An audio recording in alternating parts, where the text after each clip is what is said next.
Jack Morrison had 15 minutes to clear out his locker when the thunder started. Except it wasn't thunder. Two military helicopters dropping fast onto the security company parking lot, rotors churning dust and gravel into clouds that blocked out the morning sun. Armed soldiers in tactical gear flooded out before the skids even touched ground, weapons ready, searching faces, shouting one name over and over. His name. "We have a code black situation," the ranking officer announced to the frozen crowd of security guards. "We need Chief Morrison and his canine, right now." Jack's blood ran cold. Code Black. The designation reserved for missions so critical that failure meant catastrophic loss of life. They'd erased him 18 months ago, told him he was done, finished, too dangerous to trust. So why were they here? And what had gone so wrong that they needed the man they'd thrown away? Before we continue, please subscribe to this channel and stay until the very end of this story. Trust me, you won't want to miss where this goes. Drop a comment telling me what city you're watching from, so I can see how far this message travels. Now, let's get back to the moment Jack Morrison's world turned upside down. Jack Morrison stood in Director Howard Pimpton's corner office at Sentinel Security Solutions at exactly 6:22 a.m., still wearing the tactical vest from his overnight shift. The fabric was damp with sweat from 8 hours of foot patrols, and there was a coffee stain on his sleeve he didn't remember getting. His boots left dirt marks on Pimpton's expensive carpet, but Jack was too tired to care. Rex, his German shepherd, sat at perfect attention beside him. The dog's tan and black coat was dusty from the night's work, but his brown eyes were alert, reading the tension in the room with the intelligence that had made him legendary in military circles. Between Jack and Pimpton lay a single manila folder with Jack's name typed across the tab. "Chief Morrison," Pimpton began, using the military rank Jack no longer held. The director sat behind his mahogany desk, hands folded like a man about to deliver a sermon. "We need to discuss the incident from Tuesday night." Jack didn't respond. He simply stood there, feet planted shoulder-width apart, hands behind his back in a modified parade rest that 15 years as a Navy SEAL had burned into his muscle memory. Beyond the windows, the city was waking up. Dawn light crept across the downtown skyline, painting glass towers in shades of amber and rose. It would have been beautiful if Jack had the energy to notice. Pimpton cleared his throat, uncomfortable with the silence. "The incident report indicates that you used excessive force while responding to an armed robbery at the Westside Mall client location. 3 suspects hospitalized, 1 with a broken arm, another with a dislocated shoulder, the third with fractured ribs." "They were armed," Jack said quietly. It was the first thing he'd spoken since entering the office. His voice was rough from a night of shouting commands across a chaotic situation. "Armed, yes. But did they need to be hospitalized?" "They were threatening to execute the night manager if anyone interfered. One of them had a gun pressed against her temple. Another was pouring gasoline on the floor, threatening to light it. The third was blocking the exit. I assessed the situation and responded with appropriate force." Pimpton opened the folder, revealing photographs of the 3 suspects. 2 young men, maybe 25. 1 older, possibly 40, all of them looking worse for wear in their hospital beds. "Appropriate force," Pimpton repeated, tasting the words like something bitter. "Chief Morrison, you broke a man's arm in 3 places. You dislocated another's shoulder so severely it required surgical repair.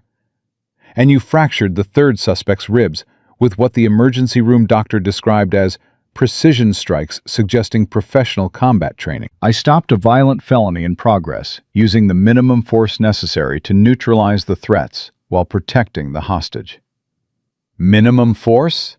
Pimpton's voice gained an edge. "You hospitalized 3 people. I could have killed them. I'm trained to kill them. Instead, I controlled them using non-lethal techniques that ensured they survived to face justice. That's minimum force, sir." Pimpton closed the folder slowly. The company's legal team disagrees. All three suspects are filing lawsuits against Sentinel Security. They're claiming excessive force, assault, civil rights violations. Our insurance carrier is looking at liability exposure in excess of $2 million. Jack felt something cold settle in his chest. He'd seen this coming the moment Pimpton called him into the office. Seen it in the way the director wouldn't make eye contact. Seen it in the termination paperwork that was probably already prepared. "The night manager is alive," Jack said. "The mall didn't burn down. 3 armed suspects are in custody instead of on the street. I consider that a successful outcome. Your consideration isn't relevant. What matters is that you created enormous legal exposure for this company by using techniques that go far beyond standard security protocol." Pimpton pulled out a second folder. This one was thicker.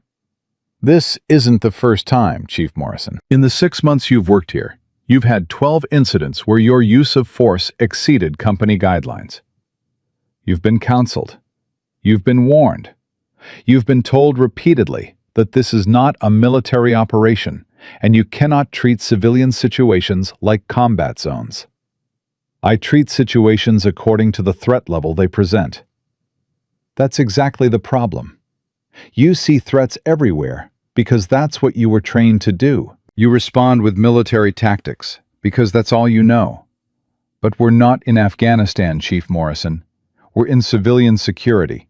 And in civilian security, we de-escalate. We call police.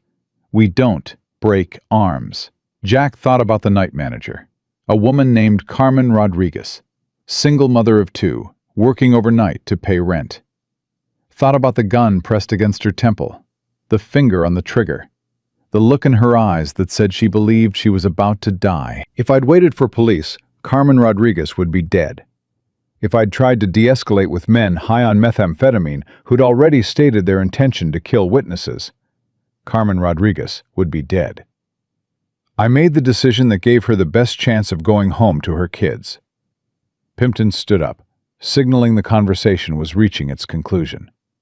"And I'm making the decision that gives this company the best chance of avoiding bankruptcy from lawsuits. Jack Morrison, you're terminated, effective immediately. You'll receive 2 weeks severance pay. You'll surrender your badge, your access card, and any company property before you leave the building."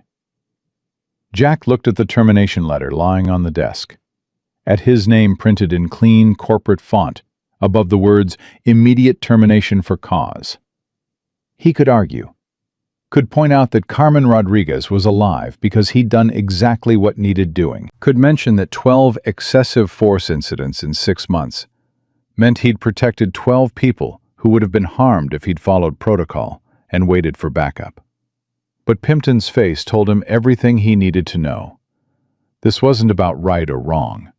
It wasn't about protecting people or following guidelines. This was about liability and insurance premiums, and a company protecting itself from people who made their own decisions in crisis situations. "What about Rex?" Jack asked. "The dog is company property. He'll be reassigned to another handler." Something dangerous flashed in Jack's eyes. "Rex is my partner. He's been with me for 8 years, including 6 years of military service. He's not property. He was purchased by Sentinel Security as part of our K9 program. He belongs to the company. He'll never work for another handler. He's bonded to me. You try to force him with someone else, he'll either shut down or become aggressive. Either way, you'll have to put him down." Pimpton's expression didn't change. "That's not your concern anymore. Surrender your badge and escort yourself from the premises. Security will accompany you to ensure you don't take any company property." Jack stood there for a long moment, looking at the man across the desk. Pimpton was maybe 50, soft from years behind a desk, the kind of person who'd never had to make a life-or-death decision in his entire comfortable existence. "I saved a woman's life Tuesday night," Jack said quietly. "I stopped 3 armed felons from committing murder, and you're firing me because I was too effective at my job." "I'm firing you because you're a liability. Good luck, Chief Morrison." Jack turned and walked out, Rex following at his heel. As they passed through the office, other security guards looked away. No one made eye contact. No one said goodbye. They all knew the score. Jack had broken the rules, even if breaking the rules had been the right thing to do. He cleaned out his locker in the break room. There wasn't much. A spare uniform, his lunchbox, a photo of him and Rex taken during their last deployment.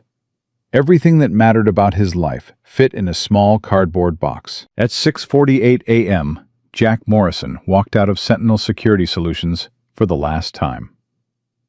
Rex trotted beside him, unconcerned. Dogs didn't worry about employment status or liability insurance. Dogs just cared about being with their partner. Jack loaded the box into his Ford F-150, opened the passenger door for Rex to jump in, and sat behind the wheel for a long moment, processing. Fired. Again. 18 months ago, it had been the Navy. Honorable discharge, they'd called it, a polite fiction that disguised the truth. He'd been forced out because he'd made a call that saved his team, but violated orders and killed civilians. Now it was civilian security, terminated for excessive force. Another polite fiction disguising the truth.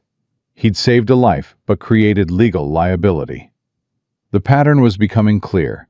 Jack Morrison didn't fit anywhere that valued protocols over results, rules over lives, institutional protection over doing what needed doing. He started the truck, prepared to drive home to the small apartment he'd been renting since his discharge. Prepared to start job hunting again. Prepared to explain to another potential employer why his last 2 positions had ended badly. That's when his phone rang. Unknown number. Jack almost didn't answer. Unknown numbers usually meant bill collectors or scam calls, but something made him pick up. Morrison? Chief, it's Henderson. The voice was unmistakable. Commander Robert Henderson, Jack's former SEAL team leader. We need to talk, face to face. How fast can you get to Coronado? Jack felt his pulse quicken. Henderson hadn't called him in 18 months, not since the discharge, not since Syria. I just got fired. I can be there in 2 hours. Make it 90 minutes, and bring Rex. This isn't social, Jack. This is operational. The call ended abruptly. Jack sat there, phone in hand, mind racing. Operational. Henderson had used the word deliberately. SEAL teams didn't go operational for social visits or friendly chats. They went operational for missions. But Jack wasn't in the teams anymore. He'd been discharged. His security clearance had been downgraded. He was civilian now, whether he liked it or not. So why was Henderson calling? What kind of operation required someone who'd been erased from the system 18 months ago? Jack looked at Rex. You hear that, boy? Henderson wants us at Coronado. That mean anything to you? Rex's ears perked up at the word Coronado, the naval amphibious base where they'd trained, where Jack had gone through BUD/S, where his SEAL career had begun and ended. Yeah, I thought so. Guess we're going back. Jack pulled onto the highway, pointed the truck south toward San Diego, and pushed the speed limit. His mind kept circling back to Henderson's words. Operational. Bring Rex. 90 minutes. Whatever this was, it was urgent, and it required both of them specifically. The drive should have taken 2 hours in morning traffic. Jack made it in 78 minutes, pushing the F-150 to 80 on the open stretches, weaving through slower traffic with the precision of someone trained to drive in hostile environments. He reached Naval Amphibious Base Coronado at 8:47 a.m. Security at the gate checked his ID, made a phone call, then waved him through with directions to Hangar 7 on the far side of the base. Jack drove past familiar landmarks, the obstacle course where he'd trained, the beach where they'd run endless miles in soft sand, the buildings where he'd learned to be a SEAL. 18 months ago, this had been home. Now, it felt like visiting a grave. Hangar 7 was isolated, positioned away from the main base facilities. Jack parked and walked to the entrance with Rex at his heel. Before he could knock, the door opened. Henderson stood there, looking exactly as Jack remembered. Maybe 50, graying hair cut military short, the kind of weathered face that came from 25 years of service in special operations. But there was something else now. Tension. Stress lines around his eyes that hadn't been there before. "Jack, thanks for coming." Henderson extended his hand. Jack shook it. "You said operational." "I'm not in anymore, Commander. What's going on?" "Come inside. There's someone you need to meet." The hangar's interior was empty, except for a small conference area set up in one corner. A woman waited there, early 40s, dark hair pulled back in a severe bun, wearing civilian clothes, but carrying herself with unmistakable military bearing. "Chief Morrison," she said. "I'm Dr. Sarah Chen, Pentagon Crisis Response Division. Thank you for responding so quickly. I didn't know I had a choice." "You always have a choice, but I'm hoping you'll choose to help us." Chen pulled out a tablet and brought up images. 72 hours ago, Transatlantic Flight 2847 was hijacked during its route from Dubai to London. The aircraft was diverted to a private airfield in Kazakhstan, controlled by a terrorist organization we've been tracking for 3 years. Jack studied the images. A Boeing 777, sitting on a remote runway, surrounded by desert. Armed men visible near the aircraft. Heat signatures suggesting more inside. "How many passengers?" 287, plus flight crew of 12. The hijackers are demanding release of 12 operatives currently held in U.S. and Allied detention facilities. They've given us 60 hours to comply. We're now at 48 hours remaining.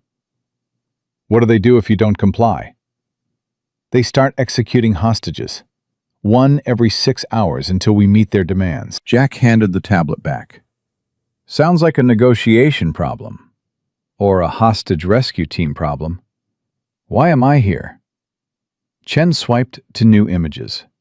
Interior shots of the aircraft, apparently from a hidden camera or drone. "Because there's a complication. The hijackers have rigged the entire aircraft with explosives. We've identified at least 20 separate devices positioned throughout the cabin, cargo hold, and cockpit.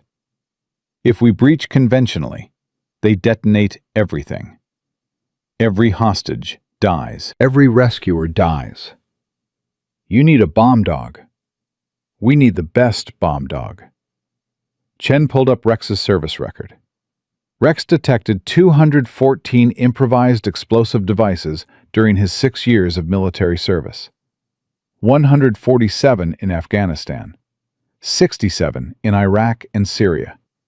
0 false positives, 0 missed devices. His reliability rate is 100%, the highest of any explosives detection canine in U.S. military history. Jack felt a strange mix of pride and sadness. Rex's record was remarkable. It was also the reason they'd survived 6 years in combat zones, where other teams had lost dogs to missed IEDs. "Rex is retired. We both are. We're aware. We're asking you to unretire for one mission. 72 hours, maximum." Jack looked at Henderson. "This is about Syria, isn't it? You're trying to rehabilitate my record. Give me a chance to end on a high note instead of a discharge." Henderson met his eyes without flinching. "This is about saving 287 people who will die in 48 hours if we don't have Rex on that aircraft. Your record is your business, Jack. Those passengers are ours." "And if I say no?" Chen spoke up. "Then we'll use the second best bomb dog, who has an 83% reliability rate, which means there's a 17% chance he'll miss a device. We'll breach, thinking the aircraft is clear, and everyone dies anyway. That's not a choice. That's blackmail. That's reality. We need Rex." Rex won't work for anyone but you. Therefore, we need you." Jack looked down at Rex, who was sitting calmly, watching the conversation without understanding the words, but reading the emotional currents with perfect accuracy. "What's the operational plan?" Chen laid it out with the efficiency of someone who'd briefed countless missions. A joint special operations task force would infiltrate the airfield using halo insertion, high-altitude, low-opening parachute jumps that would put them on the ground 5 kilometers from the target. They'd approach under cover of darkness. A perimeter security element would neutralize external guards. Jack and Rex would board through an emergency maintenance hatch in the cargo hold that the hijackers hadn't secured because they didn't expect anyone to breach from below. Once inside, Rex would locate all explosive devices. Jack would mark them. An explosive ordnance disposal team would follow and neutralize them. Once all explosives were confirmed safe, a hostage rescue element would breach and eliminate the hijackers. "Timeline?" Jack asked. "Wheels up in 6 hours. Transit time to forward operating base is 12 hours. Mission staging and final preparation is another 6 hours. Operational execute at 42 hours from now." That gives us a 6-hour margin before the first hostage execution. Jack was quiet, processing. This was exactly the kind of mission that had destroyed his career the first time. High stakes, political implications, civilian lives hanging in the balance. If anything went wrong, if civilians died because of decisions he made, he'd be the scapegoat, again. "I need guarantees," he said finally. "What kind of guarantees?"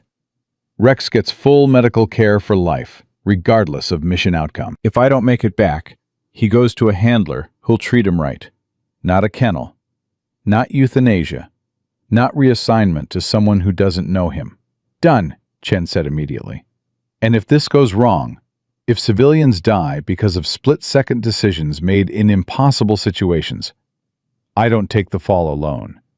The Pentagon owns this operation. I'm operating under your authority, not acting independently." Henderson and Chen exchanged glances. Henderson nodded slightly. "Agreed," Chen said.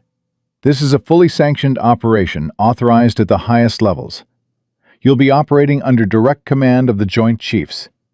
If something goes wrong, it's on them, not on you." Jack looked at Rex again. The dog was watching him with those intelligent brown eyes, waiting for the signal that would tell him what came next. "What do you think, boy? One more mission?" Rex's tail wagged once. The same response he'd given before every combat deployment. Jack almost smiled. "That's not enthusiastic consent, but I'll take it as acceptance." He turned back to Chen and Henderson. "We're in. But after this, we're done. Permanently. No more coming back. No more operations. Rex and I retire for real." "Understood," Henderson said. "Thank you, Jack." "Don't thank me yet. Thank me if we all make it back alive." The next 6 hours were a controlled rush of preparation. Jack was issued new gear. Tactical uniform, body armor, communications equipment, sidearm. Rex received a full veterinary check and was fitted with his working harness, the one he hadn't worn since their last deployment 18 months ago. A small team assembled in the hangar, operators Jack didn't know, all of them wearing the quiet confidence of special operations personnel. Chen introduced them efficiently. Commander Sarah Blake, SEAL Team 6, Mission Commander, late 30s, sharp eyes that missed nothing, reputation for zero tolerance of mistakes. Jack had heard of her but never worked with her. Master Sergeant Marcus Rodriguez, Delta Force, Perimeter Security Element Leader. Early 40s, built like someone who lived in the gym, face weathered by deployments to every hellhole America had sent special operators in the past 20 years. Jack recognized him immediately. "Rodriguez, Afghanistan, 2019? Rodriguez grinned. "Helmand Province. You were the SEAL attached to our unit for that valley clearing operation. You and that dog saved our asses when we walked into that IED field." "Rex saved your asses. I just followed his lead. Still counts. Good to work with you again, Chief. The rest of the team was introduced quickly. EOD techs, communication specialists, combat medics. Everyone was professional, competent, focused. The kind of people who'd done this work so many times that assembling for a hostage rescue in Kazakhstan felt routine. At 14:30 hours, they loaded onto a C-17 Globemaster transport aircraft. Jack found a seat in the cargo bay, Rex settling at his feet. The plane's engines spooled up, and they taxied to the runway. As they took off, Jack looked out a small window at Coronado shrinking below. 18 months ago, he'd left this place thinking he'd never return.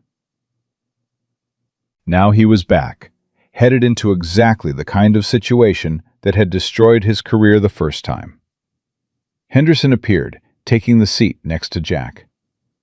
"You okay?" Define okay. "I know this is hard. Coming back after Syria, facing another high-stakes mission with civilian lives involved." Jack was quiet for a moment. "Why me, Rob? There are other canine teams. Maybe not with Rex's stats, but close enough. Why drag me back into this?" Henderson looked at him directly. "Because Syria wasn't your fault, Jack. The intelligence was garbage. You made the call that saved your team. The fact that civilians died was a failure of intelligence, not a failure of leadership. I pulled the trigger on that airstrike. Literally. Those deaths are on me. You had 3 seconds to decide between saving 8 SEALs or waiting for confirmation on intelligence that had already proven unreliable. You chose to save your team. That's not a failure. That's leadership." The Navy didn't see it that way. The Navy needed a scapegoat to satisfy political pressure. You were convenient. But everyone who is in that valley knows the truth. You made the right call with the information available. Jack didn't respond. After 18 months, he still didn't know if Henderson was right. All he knew was that 2 children had died because he'd trusted his instincts over intelligence. "This mission is different," Henderson continued. "We have better intel, better support, better everything. And you have Rex, who's never been wrong. Trust that. And if something goes wrong anyway, then we deal with it, together. You're not alone this time, Jack. The entire weight of this operation isn't on your shoulders." The flight to Turkey took 12 hours. Jack tried to sleep, but couldn't. His mind kept cycling through worst-case scenarios, through everything that could go wrong, through the ways this mission could end with civilians dead and him holding the blame. Rex slept soundly, his head resting on Jack's boot. The dog didn't carry anxiety about the future. He just existed in the present, trusting that when the mission came, he'd do what he'd been trained to do. They landed at a forward operating base in eastern Turkey as the sun was setting. The temperature was dropping fast. It was January, and this part of Turkey got cold at night. Commander Blake called the team together for final briefing. "Intelligence update. The hijackers moved up their timeline.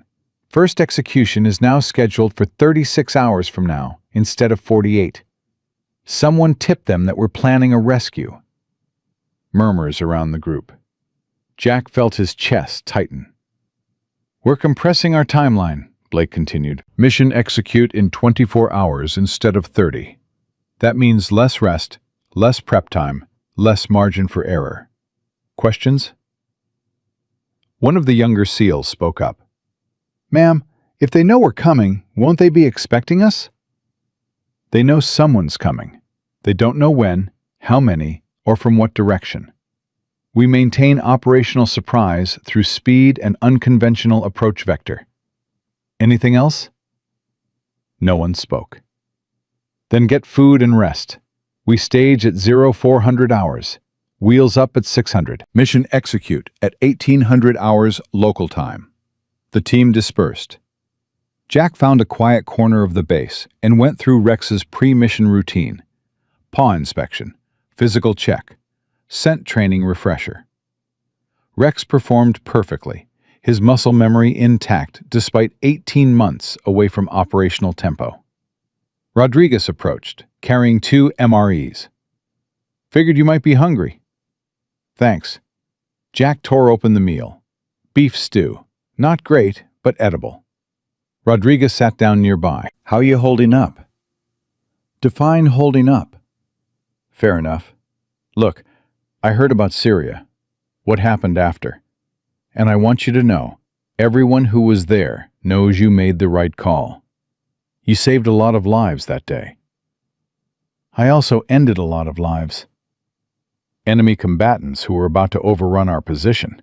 And yeah, civilians who shouldn't have been there, but were because intelligence failed. That's on the intel section, not on you." Jack didn't respond. He'd heard this before, from Henderson, from other teammates, from the therapist the Navy had required him to see during the discharge process. Everyone had an opinion about Syria, but none of them had pulled the trigger. "This mission is different," Rodriguez said. "No airstrikes, no fast movers, just you, Rex, and a really good team backing you up. And 287 civilians who die if Rex misses even one device? Rex won't miss. You know that. I know that. That dog's never missed." "There's a first time for everything," Rodriguez stood up. "Not this time, Chief. Not tomorrow. Get some rest." Jack tried, lay down on the cot in one of the temporary shelters, closed his eyes, saw the children from Syria, saw the explosion, saw the aftermath. At 0300 hours, he gave up and took Rex for a walk around the perimeter of the base. The night was cold and clear, stars visible in impossible numbers without city light pollution. "I don't know if I can do this again, boy," Jack said quietly. Rex walked beside him, calm and steady. "If something goes wrong, if I make another call that kills people..." Rex stopped and looked up at him. In the dog's eyes, Jack saw only trust. No judgment, no doubt. Just absolute faith that when the moment came, Jack would do what needed doing. Jack crouched down, scratching Rex behind the ears. "You make it look easy. Trust without questions. I wish I had that." At 0400 hours, the team assembled for staging. Final equipment checks. Final briefing. Final reminders about rules of engagement and communication protocols. At 600 hours, they loaded onto the C-17 for the flight to the insertion point. 3 hours of flight time, 90 minutes of final preparation, then the jump. Jack sat with Rex in the cargo bay, surrounded by operators checking weapons and running through mental rehearsals. No one spoke much. Everyone was focused. 2 hours into the flight, Chen emerged from the communications section. "We have an update. New imagery shows the hijackers have increased security around the aircraft. We count 32 external combatants now instead of 20. They're expecting something." Blake cursed under her breath. "Options?" "We modify the insertion point. Go in 8 kilometers out instead of 5. Longer approach, but less chance of detection." "That's an extra hour of movement through potentially hostile terrain. We're already on a tight timeline. It's that or risk detection during insertion, which means they blow the aircraft before we're in position." Blake made the decision. "We extend the approach.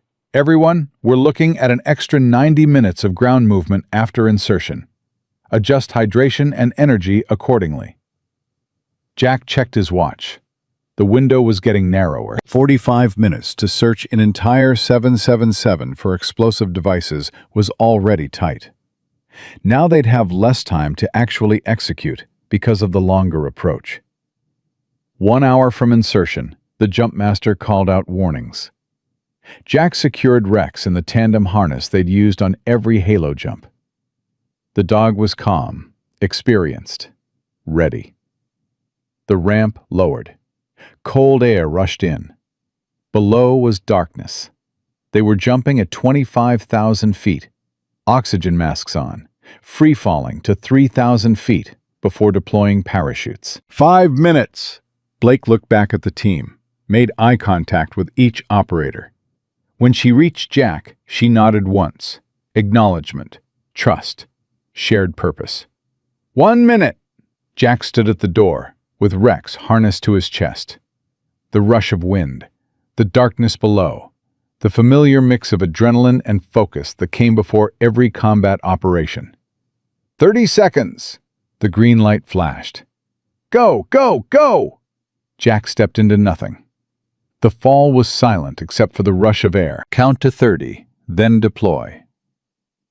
The parachute opened with a jolt, and suddenly he was gliding through darkness toward a mission that would either save 287 lives or add to the nightmares he already carried.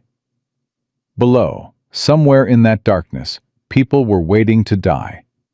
And Jack Morrison, the SEAL who'd been fired twice and erased once, was their only chance. Whether he was ready or not. The landing was harder than Jack remembered. His boots hit scrub brush and sand, and he rolled to absorb the impact, protecting Rex in the harness. The parachute collapsed behind him as he quickly disconnected the rigging and released the dog.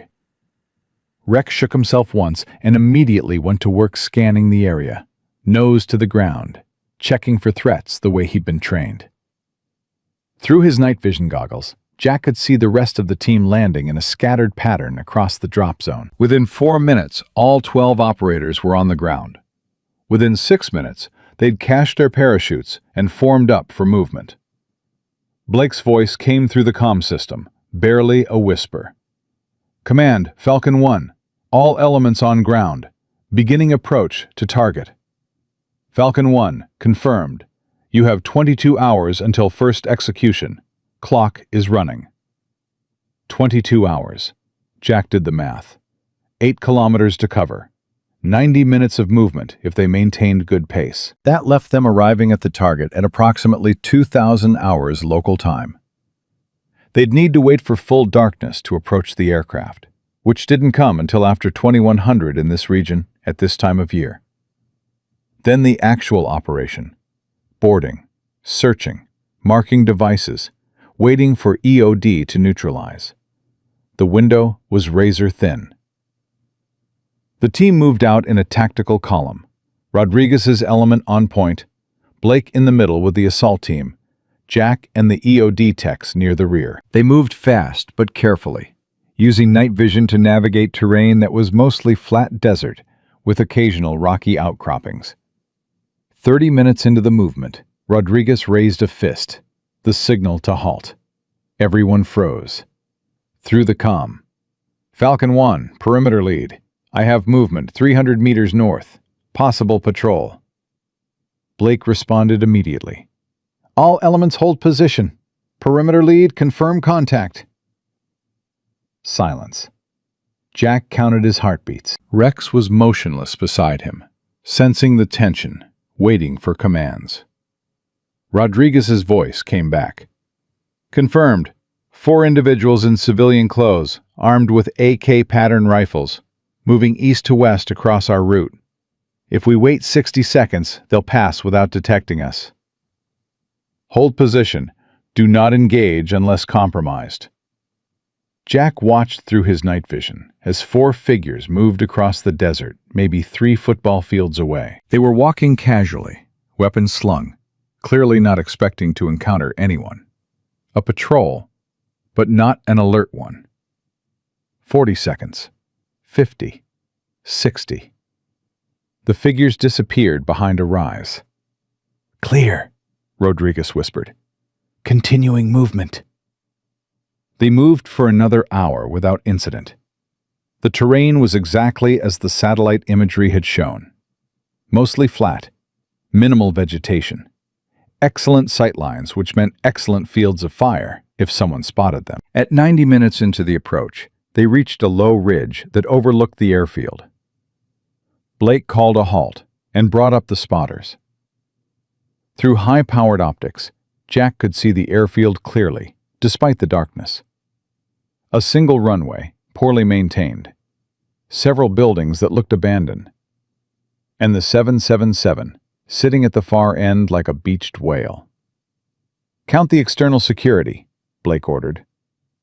The spotters went to work. Jack listened through the comm as they called out positions. 6 on the north side of the aircraft. 4 at the main building. 3 patrolling the runway perimeter. 2 at what looks like a vehicle checkpoint. I've got 8 more clustered near the fuel depot. And there's 4 inside a guard shack at the runway entrance. Blake did the math. That's 27 visible. Intel said 32. Where are the other 5?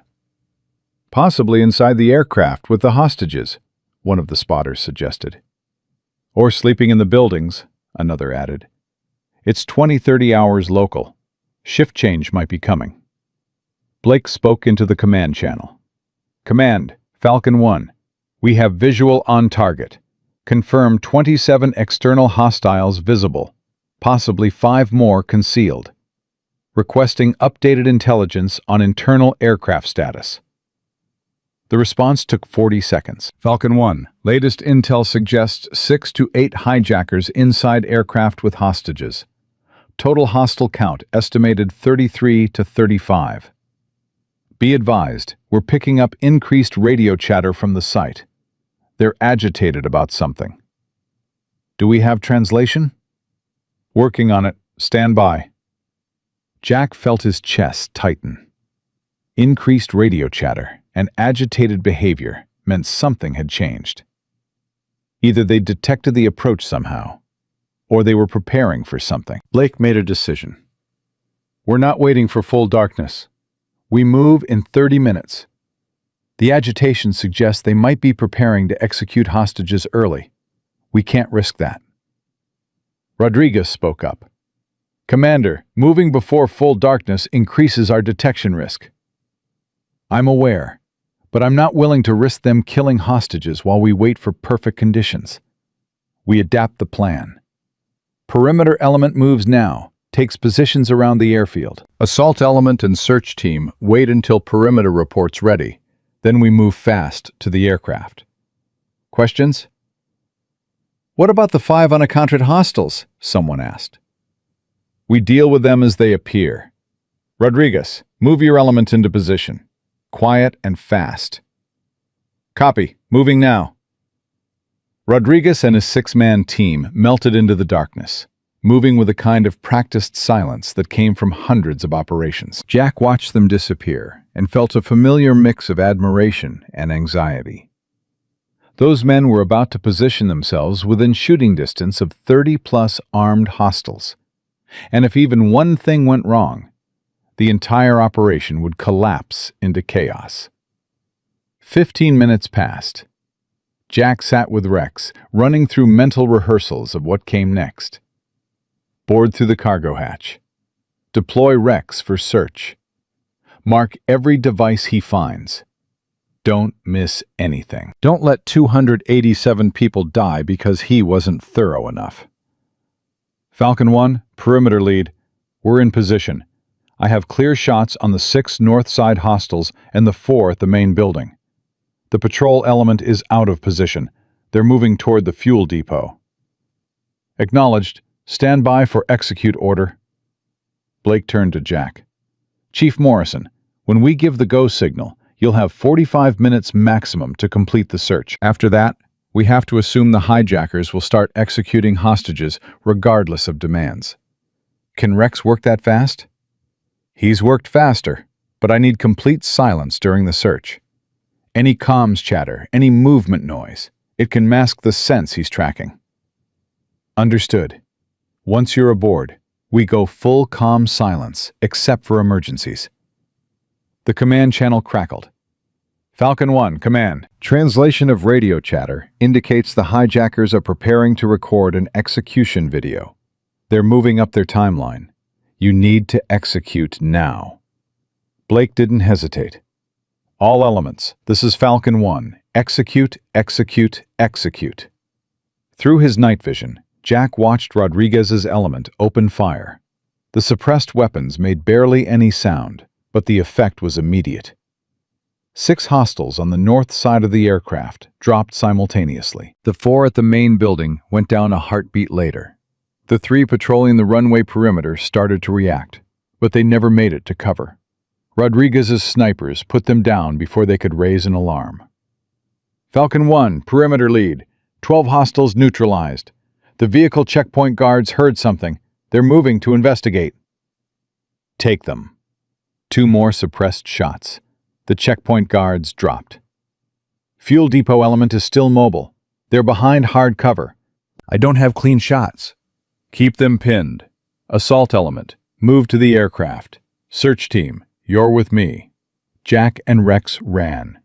They covered the 800 meters to the aircraft in what felt like seconds, and what the tactical part of Jack's brain knew was closer to 4 minutes. The entire time, he expected alarms, gunfire, explosions. But the night stayed quiet, except for the occasional crack of Rodriguez's element engaging targets. They reached the blind side of the 777, the area beneath the fuselage where external observers couldn't see. One of the EOD techs was already at the emergency maintenance hatch with a bypass tool. Hatch is secured with a simple lock. Give me 30 seconds. Jack crouched next to Rex, catching his breath. His heart was pounding, adrenaline flooding his system, the familiar pre-mission cocktail of fear and focus. Blake appeared beside him. Chief, once you're in, you're on your own until EOD follows. If you encounter hijackers inside the cargo hold, you're authorized to engage. But remember, they have a dead man switch. If you kill them before we locate all the explosives, everyone dies. Understood. The EOD tech got the hatch open. The space beyond was dark and cramped. Jack looked at Rex. Ready to work, boy? Rex's tail wagged once. The same response. The same trust. Jack climbed through the hatch first, moving carefully to avoid making noise. The cargo hold was exactly as the schematics had shown, packed with luggage, cargo containers, equipment. Above him, he could hear voices, the hijackers, speaking in Arabic. He didn't need translation to understand the tone. They were agitated, arguing about something. Rex followed through the hatch, and Jack helped him down silently. 2 EOD techs came next, carrying their equipment. Through his comm, Blake's whisper. Search team is aboard. Going comm silent now. Call if you need us. Jack pulled out his comm earpiece and pocketed it. He needed total focus for this. No distractions. No outside noise. He gave Rex the search command. A subtle hand gesture, barely visible even with the tactical lights the EOD techs were using. Rex's entire demeanor changed. His nose went to work, systematic and methodical, checking every surface, every container, every space. 90 seconds in, Rex alerted. He sat abruptly beside a cargo container, eyes fixed on Jack. First device located. Jack marked it with luminescent tape. One of the EOD techs moved in to examine it while Jack and Rex continued. Second device, concealed behind an HVAC unit. Third, under a pallet of luggage. Fourth, inside a food service cart. They were working fast, faster than training exercises, faster than Jack had ever seen Rex operate. The dog was in full working mode, every sense focused on the task. 10 minutes in, they'd located 8 devices. The EOD techs were neutralizing them as quickly as they could, carefully cutting wires, removing detonators, photographing everything for intelligence. Then Rex did something unusual. He stopped in the middle of the cargo hold and looked up, staring at the ceiling, the floor of the passenger cabin above. His body language was different, uncertain. Jack moved closer. "What is it, boy?" Rex whined softly, which he never did during operations. Something was wrong. Jack examined the ceiling carefully. There was a ventilation grate. Through it, he could see into the passenger cabin, and what he saw made his blood run cold. A child, maybe 7 years old, sitting in a seat directly above them, and strapped to the seat back in front of the child was an explosive device, clearly visible, clearly designed to be seen, probably meant to deter any rescue attempt. But Rex's behavior suggested there was more. Another device, one Jack couldn't see from his current position. He spoke into his temporarily reactivated comm. "Blake, we have a problem. There's a device in the passenger cabin we can't access from the cargo hold.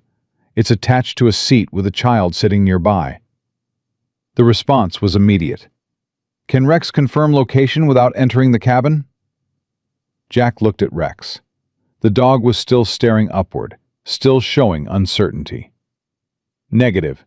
He needs closer access to confirm exact placement and whether there are multiple devices." "Chief, you cannot enter the passenger cabin without alerting the hijackers." "I know." "Command, this is Falcon 1. Search team has identified devices in inaccessible locations. Request guidance." The response came after 10 seconds that felt like hours. "Falcon 1. Complete search with available access points. Do not compromise operational security. Assault team will adapt breach plan for inaccessible devices." Which meant, don't risk alerting the hijackers. If there's a device you can't reach, the assault team will deal with it during the breach. Which meant, that child probably dies when the assault happens. Jack's mind flashed to Syria, to children in a building intelligence said was empty, to his decision to call in the airstrike anyway, to the bodies they'd found afterward. "Morrison, acknowledge the order," Blake said. Jack looked at Rex. The dog was still alert, still indicating something wrong. In 8 years of working together, Rex had never given a false alert. If he said there was a device Jack couldn't see, there was a device. "Morrison, acknowledge." Jack made his decision. He removed his comm earpiece again and pocketed it. If he wasn't wearing it, he couldn't hear orders he wasn't going to follow. One of the EOD techs grabbed his arm. "Chief, what are you doing?" "Rex says there's a device we can't see. I'm going to confirm its location." "That's not the mission. We search from the cargo hold only." "The mission is to locate all explosives so 287 people don't die. I'm completing the mission." Jack found the access panel between the cargo hold and passenger cabin. It was secured, but not locked. He carefully removed it and pulled himself up into the cabin. He emerged behind the last row of seats, in a darkened area where passengers were unlikely to see him. The cabin was dimly lit. Most passengers appeared to be sleeping, or trying to. 2 hijackers were visible, one at the front, one in the middle aisle, both armed, both watching the passengers. Jack signaled Rex to follow. The dog came through the opening silently, trusting Jack, even though everything about this situation violated their standard procedures. They moved along the bulkhead, staying low, using shadows for concealment. Jack could see the child clearly now. A young girl, maybe 7, clutching a worn stuffed rabbit. Tears streaked her face, but she was staying quiet, probably too terrified to make noise. The visible explosive device was exactly where Jack had seen it from below. But Rex was indicating something else. The dog moved close to the girl's seat, nose working intently, then sat and stared at the armrest. Jack examined it as closely as he dared. There, a secondary device, smaller, concealed inside the armrest mechanism, completely invisible unless you knew it was there. If the EOD techs had neutralized only the visible device, and the assault team had breached, this hidden device would have detonated when someone tried to move the child to safety. Jack pulled out his marking tape and carefully placed a piece on the armrest. Then he noticed movement. The hijacker in the middle of the cabin had turned around. He was looking directly at Jack. For one frozen heartbeat, they made eye contact. Jack could see the recognition in the man's eyes. This wasn't a passenger. This was a threat. The hijacker's mouth opened to shout. His hand moved toward the weapon slung across his chest. Jack didn't think. His training took over. His sidearm was out and firing before conscious thought engaged. 3 shots, all suppressed, all center mass. The hijacker crumpled. The second hijacker at the front of the cabin spun around, weapon rising. Jack put 2 rounds in him before he could fire. The cabin erupted. Passengers started screaming. Rex was barking. An alarm began blaring somewhere in the aircraft. And through the chaos, Jack saw something that made his heart stop. The deadman switch in the first hijacker's hand. The trigger he'd been squeezing to keep the explosives from detonating. It was sliding from his fingers as he collapsed. Jack moved faster than he'd ever moved, dove across seats and bodies, caught the switch just before it released fully. His hand wrapped around the hijacker's dead fingers, maintaining pressure. He was now holding the trigger that would kill everyone on the aircraft if he let go. "Blake!" he shouted into the chaos, not caring anymore about comm discipline. "Breach, now! I've got the dead man switch, but I need EOD in here immediately!" Through the window, he saw the assault team moving. They'd heard the gunshots. They were coming. The next 2 minutes were the longest of Jack's life. He was frozen in place, hand locked around a dead man's fingers, while the assault team flooded the aircraft and neutralized the remaining hijackers. Passengers were screaming and crying. Rex stayed close to him, protective and alert. Blood pooled around the hijacker's body. Blake appeared, her expression unreadable behind her tactical gear. "All hostiles neutralized.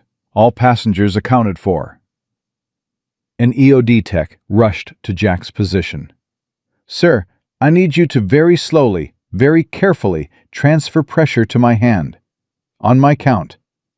3, 2, 1, transfer now." Jack shifted his grip incrementally. The tech's hand slid beneath his, taking over the pressure. Another tech moved in with specialized tools. "I've got it," the first tech said.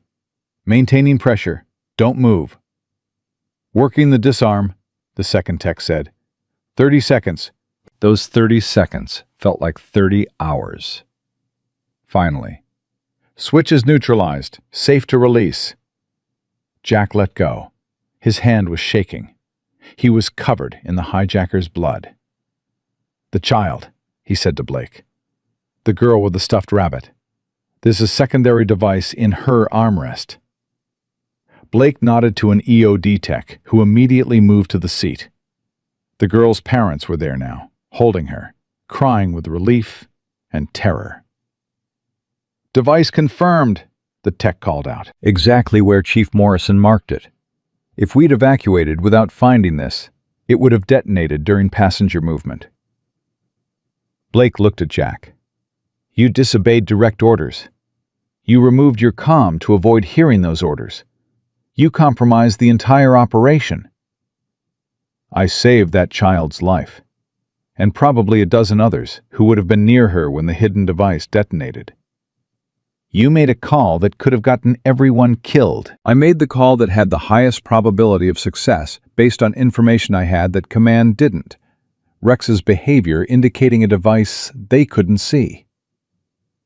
Blake stared at him for a long moment. Then, unexpectedly, she nodded. "You made the right call, but you're going to have to explain it to a lot of very angry people when we get back." The casualty count came in. 0 friendly losses. 0 hostage losses. All 12 hijackers eliminated. All 23 explosive devices located and neutralized. It was a perfect success by any military standard. So why did Jack feel like he'd just repeated Syria all over again? As the passengers were being evacuated, the little girl with the stuffed rabbit approached Jack. Her mother tried to hold her back, but she pulled free. "You saved me," she said in accented English. "Thank you." Jack crouched down to her level, trying not to let her see how much blood was on his uniform. "You're very brave. What's your name?" "Amira. This is Mr. Whiskers." She held up the stuffed rabbit. "Hello, Mr. Whiskers. My friend Rex says hello too." Amira looked at Rex with wide eyes. He's a very good dog. The best dog. Amira's mother was crying. Thank you. Thank you for saving my daughter. Jack didn't know what to say. He just nodded and stood up, letting them move toward the evacuation aircraft that had landed. Rodriguez appeared at his side. That was either the bravest thing I've ever seen or the craziest. Haven't decided which yet. Probably both. Command wants to talk to you, like right now, and they don't sound happy. Let me guess, I'm fired again. Or court-martialed. But hey, you saved 287 people first. That's got to count for something. Jack looked at Rex, who was calmly sitting beside him as if they hadn't just completed the most intense mission of their lives. What do you think, boy? Was it worth it? Rex's tail wagged. Yeah, that's what I thought too. 20 minutes later, Jack stood in a hastily set-up command center at the airfield, facing a video screen showing Admiral Patterson, Dr. Chen, and Commander Henderson. Patterson spoke first. Chief Morrison, I've read Commander Blake's initial after-action report. You disobeyed direct orders, removed your communications device, entered a prohibited area, and engaged hostiles without authorization. Do you dispute any of these facts? No, sir. All accurate. Then perhaps you can explain your reasoning. Jack took a breath. Sir, Rex indicated an explosive device in a location we couldn't access from the cargo hold. Based on 8 years of working with this dog, I knew he wasn't wrong. If I'd followed orders to complete the search from the cargo hold only, that device would have remained active. When the assault team evacuated passengers, someone would have triggered it. Multiple casualties, possibly total loss of passengers in that section of the aircraft. But you didn't know that for certain. Rex has located 214 explosive devices in his career without a single false alert. When he tells me there's a bomb, there's a bomb. I trusted him. Chen spoke up. Chief Morrison, when you entered the passenger cabin, you knew you risked detection. You knew that if the hijackers spotted you, they might detonate all explosives immediately. You gambled 287 lives on your ability to remain undetected. I gambled those 287 lives on my training and Rex's capabilities. The alternative was certainty that some of them would die when the hidden device detonated. Patterson leaned forward. And when the hijacker spotted you? I had approximately 2 seconds to decide. Let him raise the alarm, which would result in immediate detonation of all devices, or engage and hope I could prevent the deadman switch from releasing. That's not tactics, Chief. That's desperation. That's combat decision-making, sir. When the textbook solution isn't available, you adapt with the tools you have. Blake's voice came from behind him. She'd entered the command center. Admiral, permission to speak. Granted. Sir, I gave Chief Morrison the order to abort cabin entry. I've reviewed his actions, and I've concluded he made the correct decision. The device he located was concealed in a way that our pre-mission intelligence didn't identify. If he hadn't found it, we would have evacuated passengers directly past an active explosive. Best case, a dozen casualties. Worst case, chain reaction detonation of all devices. Patterson looked surprised. You're defending an officer who removed his communications to avoid your orders? I'm stating that the operator on the ground had better information than I did. Chief Morrison had Rex's behavior indicating a threat I couldn't see. He made a tactical judgment that saved lives. One of the other officers on screen spoke up. This sounds familiar, doesn't it, Chief Morrison? Making judgment calls that override direct orders? Just like Syria? And there it was, the shadow that followed Jack everywhere. Yes, sir, Jack said quietly. In Syria, I made a decision that saved my team and killed civilians. I've carried that for 18 months. On Flight 2847, I made a decision that saved 287 people and eliminated 12 hostiles. The difference is that this time, I had better intelligence, Rex's alert, and the civilians lived. But both times, you decided you knew better than your command structure. Both times, I had information my command structure didn't have. In Syria, I had visual confirmation of enemy combatants in a building intelligence said was empty. Here, I had Rex's behavior indicating a device command couldn't detect remotely. In both cases, I made the decision that gave the mission the highest probability of success. The screen went silent. Finally, Patterson spoke. "Chief Morrison, step outside for a moment." Jack left the command center with Rex. Rodriguez was waiting. "How bad?" Rodriguez asked. "They're comparing this to Syria. Could go either way. For what it's worth, everyone on this mission knows you made the right call. Blake's defending you. That counts for a lot." 10 minutes later, Blake emerged. "They want you back." Jack re-entered to find Patterson looking like he'd aged a decade. "Chief Morrison, this panel has reviewed your actions during Operation Falcon recovery. While you violated multiple protocols and regulations, your actions directly resulted in 0 friendly casualties and 0 hostage casualties. You identified and neutralized a threat that our intelligence failed to detect." Jack waited for the other shoe to drop. "However," Patterson continued, "your pattern of independent decision-making and disregard for orders represents a fundamental challenge. We cannot have operators who choose which orders to follow based on personal judgment." Here it comes, Jack thought. Another discharge. Another erasure. "Therefore, we are taking the following actions. First, all potential charges against you are dropped. Second, your service record will be amended to reflect that the Syria incident was the result of intelligence failure, not operator error. Third, you are being offered reinstatement to active duty at your former rank." Jack blinked. "Sir?" "But you won't be returning to standard SEAL teams. Instead, you'll be assigned to a new unit, Crisis Response Canine Operations. When situations require capabilities beyond normal protocol, you and Rex will be the first call. You'll train other canine teams, you'll develop new tactics, and you'll be available for missions exactly like this one."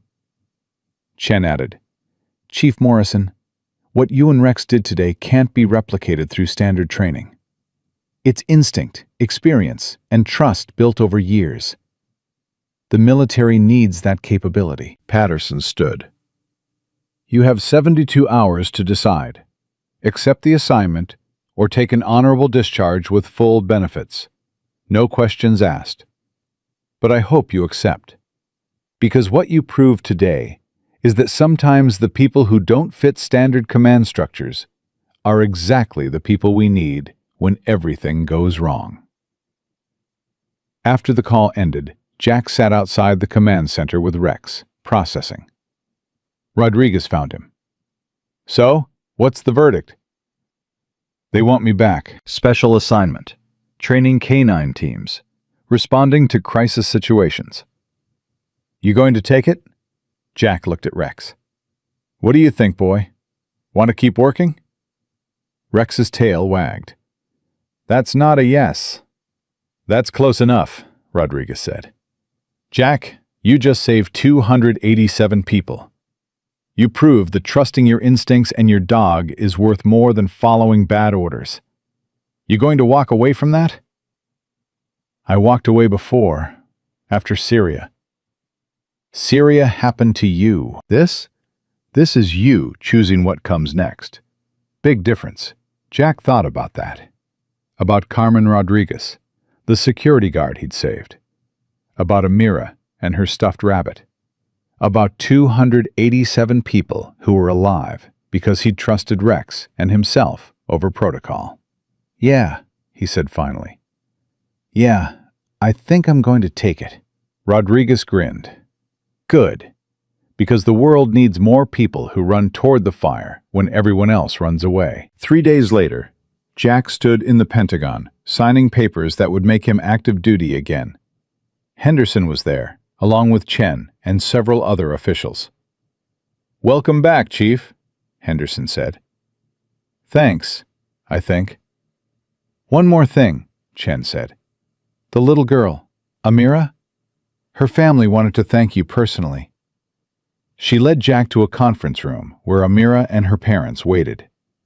Amira ran to him immediately, hugging his leg. "You came back!" "I said I would," her mother spoke through tears. "We wanted to give you something."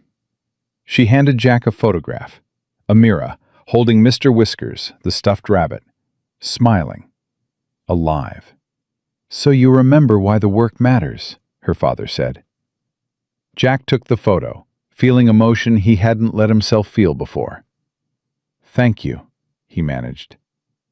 After they left, Henderson found Jack standing alone, looking at the photograph.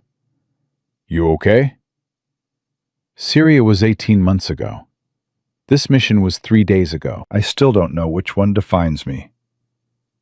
"Maybe both do. Maybe you're the guy who made a hard call that went wrong, and the guy who made a hard call that went right. Maybe that's what makes you valuable. You know the cost of both." Jack looked at the photo of Amira, at the smile of a child who was alive because he'd trusted his instincts.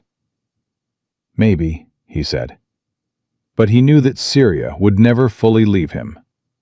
The children he'd killed would always be part of his story. The difference was, now Amira was part of his story too. And maybe, just maybe, that was enough to keep moving forward. But the Pentagon had other plans. 2 weeks after signing the reinstatement papers, Jack was called back to Chen's office.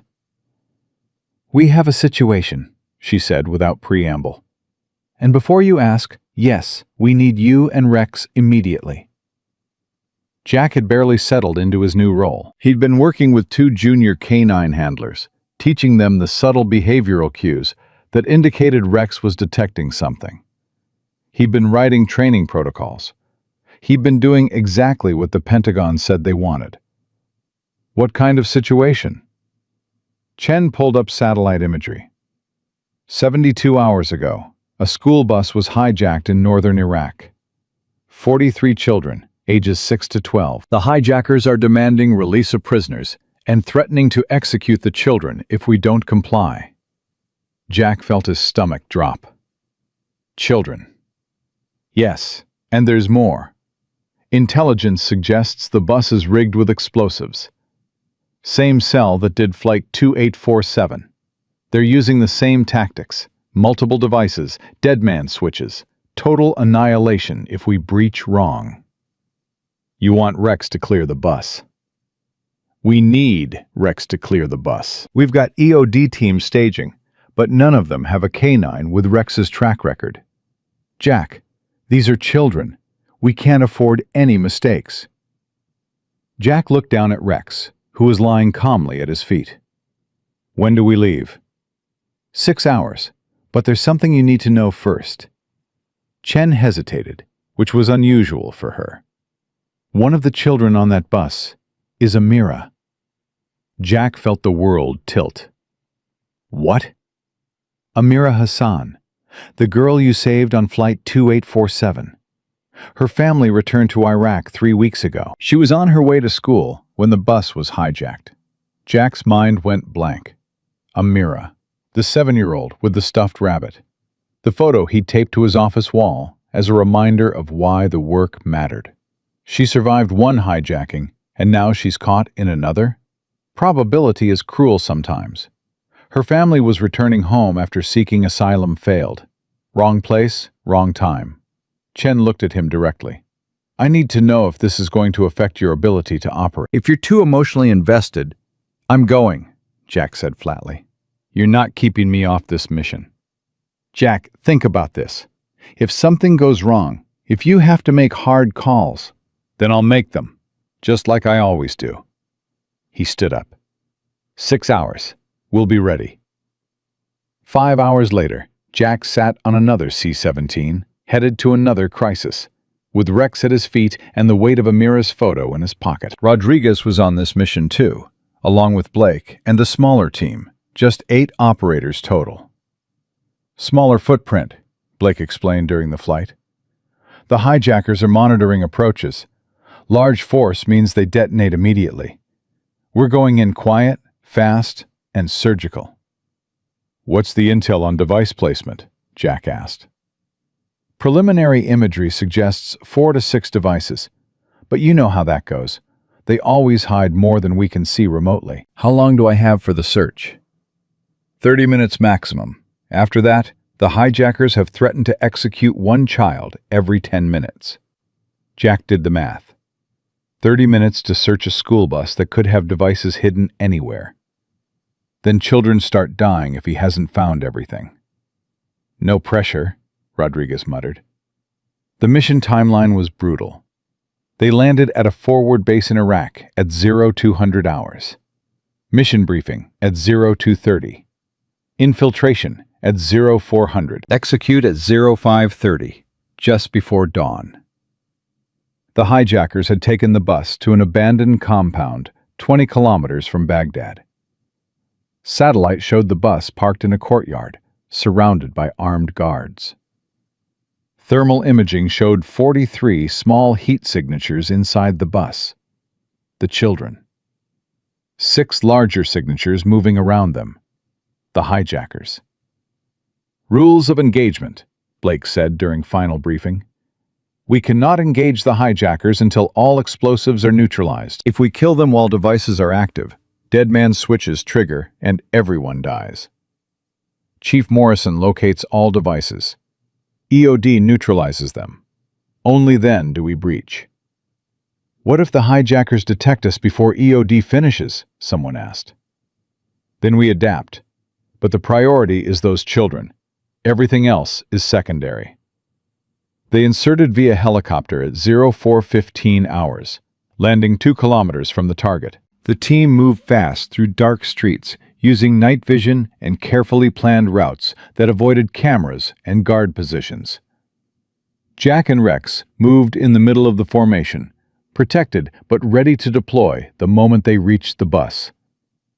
Jack could feel his heart pounding, not from exertion, but from the knowledge that Amira was in that bus, that he was about to have to save her again. That failure meant watching another child die, because he hadn't been good enough. At 0510 hours, they reached the compound perimeter. Rodriguez's element went first, silently neutralizing the exterior guards.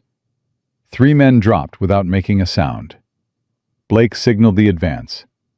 They moved across the courtyard toward the bus, weapons ready, moving like shadows. Jack could see the bus now through his night vision. Old, battered, windows covered with newspaper to prevent anyone from seeing inside. The door was closed. "Perimeter secure," Rodriguez whispered through comms. 6 external guards down. Interior guards unknown. "Search team, move to the bus," Blake ordered. Jack approached with Rex and 2 EOD techs. The bus door was locked. One of the EOD techs had it open in 15 seconds. Jack climbed aboard first, Rex following immediately. The interior was dark, except for a few battery-powered lanterns. And there, huddled in seats, were the children. 43 pairs of eyes stared at him, terrified, silent, some crying quietly. Jack spotted Amira immediately. 3rd row, clutching Mr. Whiskers, her eyes wide with recognition and hope. He wanted to go to her, wanted to tell her she was safe. But he couldn't. Not until Rex cleared the bus. Not until every explosive was found. 2 hijackers were visible at the front of the bus.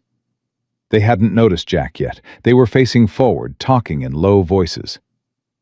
Jack gave Rex the search command. The dog went to work immediately, nose to the floor, checking every surface systematically. First alert, under the driver's seat. Jack marked it silently. The EOD tech moved in to examine. Second alert, in the luggage compartment above the seats, right where a child's backpack would normally go. Third alert, beneath the bus itself, access through a maintenance panel. Rex was working faster than Jack had ever seen him work. The dog understood urgency, even if he didn't understand the stakes. Fourth alert: attached to the underside of a seat. Fifth, concealed in the air conditioning system. 6. Hidden in a wheel well. 12 minutes in, they'd located 8 devices. The EOD techs were working frantically to neutralize them, cutting wires with precision born from hundreds of hours of training. Then one of the hijackers turned around. For the second time in 2 weeks, Jack made eye contact with someone who wanted him dead. The hijacker's hand moved toward his weapon. Jack fired first. 2 shots, suppressed. The hijacker dropped. The second hijacker spun around, hand reaching for something in his pocket. Jack realized with horror what it was: the dead man switch. Jack shot him before he could pull it free. But the shot wasn't clean. The hijacker stumbled, fell against a seat, and the switch tumbled from his pocket onto the bus floor. Jack dove for it. His hand closed around the device just as it started to release. He held pressure, keeping the circuit closed, preventing detonation. "Blake, we have a problem," he said into his comm. "I've got another dead man switch. Need EOD tech here, now." The children were screaming. Rex was barking. Alarms were sounding from somewhere in the compound. "Chief, we've got movement," Rodriguez called out. "More hostiles converging on your position. You've got maybe 2 minutes before we're overrun." An EOD tech reached Jack. "Sir, I need you to hold that exactly as it is. Don't move. Don't shift pressure. I'm going to disable it." Jack was frozen in place, kneeling on the bus floor, hand locked around a trigger that would kill 43 children if he flinched. "Working," the tech said, his hand steady despite the chaos. 30 seconds. Through the bus windows, Jack could see muzzle flashes. Rodriguez's element was engaging the responding hostiles. The gunfight was getting closer. 20 seconds. One of the children, a boy maybe 9 years old, was staring at Jack with absolute terror. Jack tried to smile, tried to project calm he didn't feel. 10 seconds. "Falcon 1, we are heavily engaged," Rodriguez called out. "You need to extract now, or we're going to have to withdraw and leave you." 5 seconds. "We're not leaving without the children," Blake responded. "Hold your position." "Neutralized," the EOD tech said. "Switch is safe. You can release." Jack let go, his hand cramping from the tension. He stood up and immediately went to Amira. "Remember me?" he asked. She nodded, tears streaming down her face. "You came again." "I told you I would. Come on, we're getting you out of here." "Falcon 1, all devices neutralized," the senior EOD tech reported. "Bus is clear for evacuation." "Roger. Assault element, you are weapons free. Eliminate all remaining hostiles."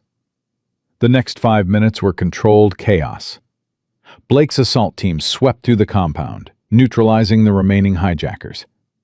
Jack and the other operators began evacuating children from the bus, carrying the smallest ones, guiding the others toward extraction helicopters that were inbound. Amira clung to Jack as he carried her across the courtyard. "I was so scared," she whispered. "I know, but you were very brave. You didn't cry out. You didn't make noise. That helped us save you." "Is my mama okay?" Jack felt his chest tighten. He didn't know where Amira's mother was, didn't know if she'd been on the bus or somewhere else. "We're going to find out together, okay?" The helicopters landed as the last hostile was neutralized. 43 children were loaded aboard, along with the assault team. Jack sat in the cargo bay, with Amira on his lap, Rex at his feet. "Chief Morrison," Blake said, sitting down beside him. "That was the second time in 2 weeks you've held a dead man switch. You trying to make a habit of it? Trying to avoid making a habit of it. Well, you saved 43 children today. I'd say that's worth adding to your record." Back at the forward base, The children were processed through medical screening. Most were dehydrated and terrified, but physically unharmed. Jack waited with Rex, watching as parents arrived to claim their children. Amira's mother appeared, rushing to her daughter with sobs of relief. They held each other, crying and speaking in rapid Arabic. Then Amira's mother approached Jack. You saved her again. Twice now you have given my daughter back to me. Just doing my job, ma'am. No, you are doing more than a job. You are being the person who runs toward danger when others run away. My family, we will never forget this. After they left, Chen appeared. That was exceptional work, Chief. 0 casualties. All hostiles eliminated. All children safe. There were too many close calls. The hijacker almost got the dead man switch. If I'd been 1 second slower. But you weren't, and that's what matters. Jack looked at her. How many more of these am I going to have to do? How many more times am I going to end up holding a bomb trigger with children's lives in my hands? As many times as it takes. Because you're the best we have at this. You and Rex, you're irreplaceable. Irreplaceable until I make a mistake. Then I'll be disposable again. Just like after Syria. Chen sat down beside him. Jack, what happened in Syria wasn't your fault. We've been over this. The intelligence failed, not you. 2 children died. And today, 43 children lived. You can't change Syria, but you can keep saving the children you can reach. Isn't that worth something? Jack thought about that, about the weight of 2 deaths versus 43 lives saved, about whether good deeds could balance bad outcomes. I don't know, he said honestly. I really don't know. 2 days later, Jack was back at the Pentagon, writing his after-action report, when Henderson appeared at his office door. You have a visitor, conference room 3. Jack followed him, wondering who would be visiting. When he opened the door, he found a man in his 60s, wearing the stars of a 3-star general. Jack recognized him immediately. General Richard Holloway, the officer who'd forced his discharge after Syria. Jack's jaw tightened. General. Chief Morrison, thank you for seeing me. Didn't know I had a choice. Holloway looked uncomfortable. You don't remember me fondly. I understand that. But I came to apologize. Jack blinked. What? Syria. What I did to you after Syria. I made you the scapegoat for an intelligence failure because it was politically convenient. I ruined your career to protect mine. That was wrong. Jack didn't know what to say. He'd spent 18 months hating this man, and now the man was apologizing? I've read the reports from Flight 2847 and the school bus rescue, Holloway continued. You've saved 330 lives in 2 weeks.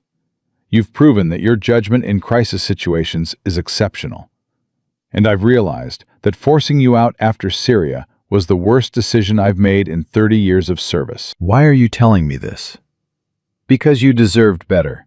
Because I want you to know that Syria wasn't your fault. And because I want to offer you something. Holloway pulled out a folder. I'm retiring in 6 months. I'm recommending you as my replacement to head the Special Operations Crisis Response Division. You'd have authority over all K-9 operations, all crisis response teams, all high-risk hostage situations. Jack felt like the floor had dropped out from under him. You want me to take your job? I want someone who understands the weight of hard decisions to be in charge of making them. Someone who's carried the cost of being wrong and the responsibility of being right. That's you, Chief Morrison. I don't want a desk job. I want to be operational. You'd be both. Command authority with field deployment capability. You'd train the teams and lead the missions that require your expertise. Jack looked at the folder. At the opportunity to go from scapegoat to command. At the chance to shape how the military handled the situations that had defined his career. I need to think about it. Take all the time you need. The offer stands. After Holloway left, Henderson found Jack sitting alone in the conference room. You okay? The man who destroyed my career just apologized and offered me his job. I don't know how I'm supposed to feel about that. How do you feel? Jack thought about it. About Syria. About Flight 2847. About Amira. About 43 children who were alive because he'd trusted Rex and himself. I feel like maybe I've been defining myself by the worst thing that happened instead of the best things I've done. And I don't know how to stop. Henderson sat down. You want my advice? Stop trying to balance the ledger. You're not going to save enough people to erase Syria. Those children died, and that's a tragedy you'll carry forever. But you can choose whether you let that tragedy define you, or whether you use it to make you better at saving the children you can reach. And if I make another mistake? If I have another Syria? Then you'll carry that too. But you'll also carry the 330 lives you've already saved, and the hundreds more you'll save if you keep doing this work. Jack pulled out Amira's photo, looked at the smile of a child who'd survived 2 hijackings because he'd been there both times. I don't know if I'm strong enough for this. You held a dead man switch with 287 people's lives at stake. You did it again with 43 children. You're strong enough, Jack. You just don't believe it yet. That night, Jack sat in his apartment with Rex, thinking about Holloway's offer. About whether he wanted to be in command. About whether he could handle the responsibility of making decisions that would affect other operators' lives. His phone rang. Unknown number. Morrison. Chief Morrison, this is Captain Sarah Thompson. I'm a canine handler with the Marines. I heard about what you did on Flight 2847 and the school bus rescue. I wanted to ask if you'd be willing to train my team. We've got a situation brewing in Afghanistan, and we need someone who understands how to operate in impossible conditions. After the call, Jack realized something. The work was coming to him now, not because he was seeking it, but because he'd proven he could do what others couldn't. He looked at Rex. What do you think, boy? Do we take Holloway's job and train the next generation? Or do we stay operational and keep running into burning buildings? Rex's tail wagged. Yeah, I thought you'd say that. Jack called Henderson. Tell Holloway I'll take the job, on one condition. What's that? I stay operational. I train teams, I develop protocols, I command the division. But when a mission comes up that needs Rex and me specifically, I'm in the field. No desk-only assignments. I'll relay that. Think he'll agree? If he doesn't, I walk. I'm not giving up the work that matters to shuffle papers. Henderson laughed. You've changed, Jack. 2 months ago you were fired from a security job. Now you're dictating terms to a 3-star general. 2 months ago, I thought I was done. Now I know what I'm actually worth. There's a difference. 3 days later, Holloway called with his answer. Your terms are acceptable. You'll have command authority and operational deployment capability. When do you want to start? Immediately. I've got a Marine K-9 unit that needs training and a backlog of crisis situations that need protocols. Then welcome to command, Chief Morrison. Try not to disobey too many orders in your new position. Jack smiled slightly. No promises, sir. But as he hung up, he realized something important.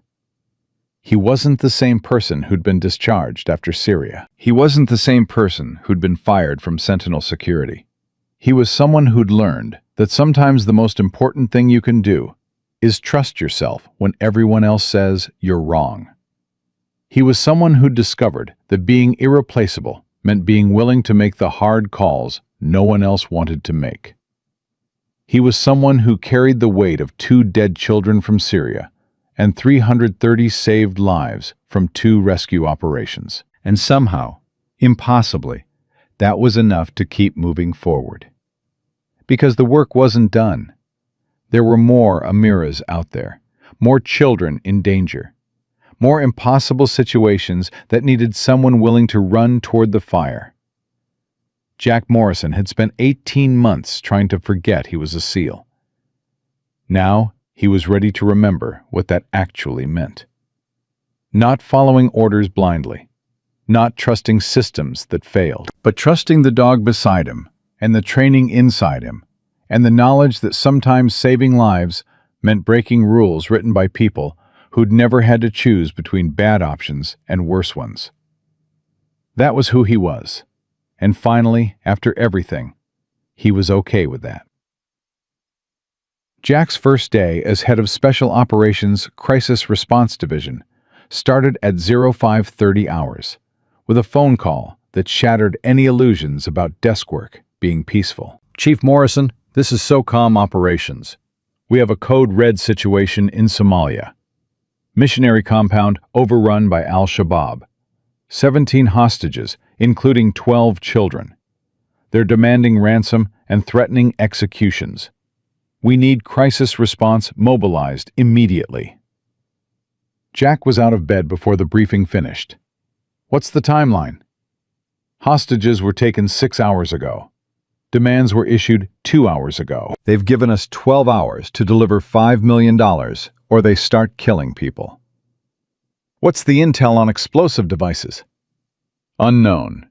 But given Al-Shabaab's recent tactics, we have to assume the compound is rigged. I'll have a team wheels up in 4 hours. Send all available intel to my secure tablet.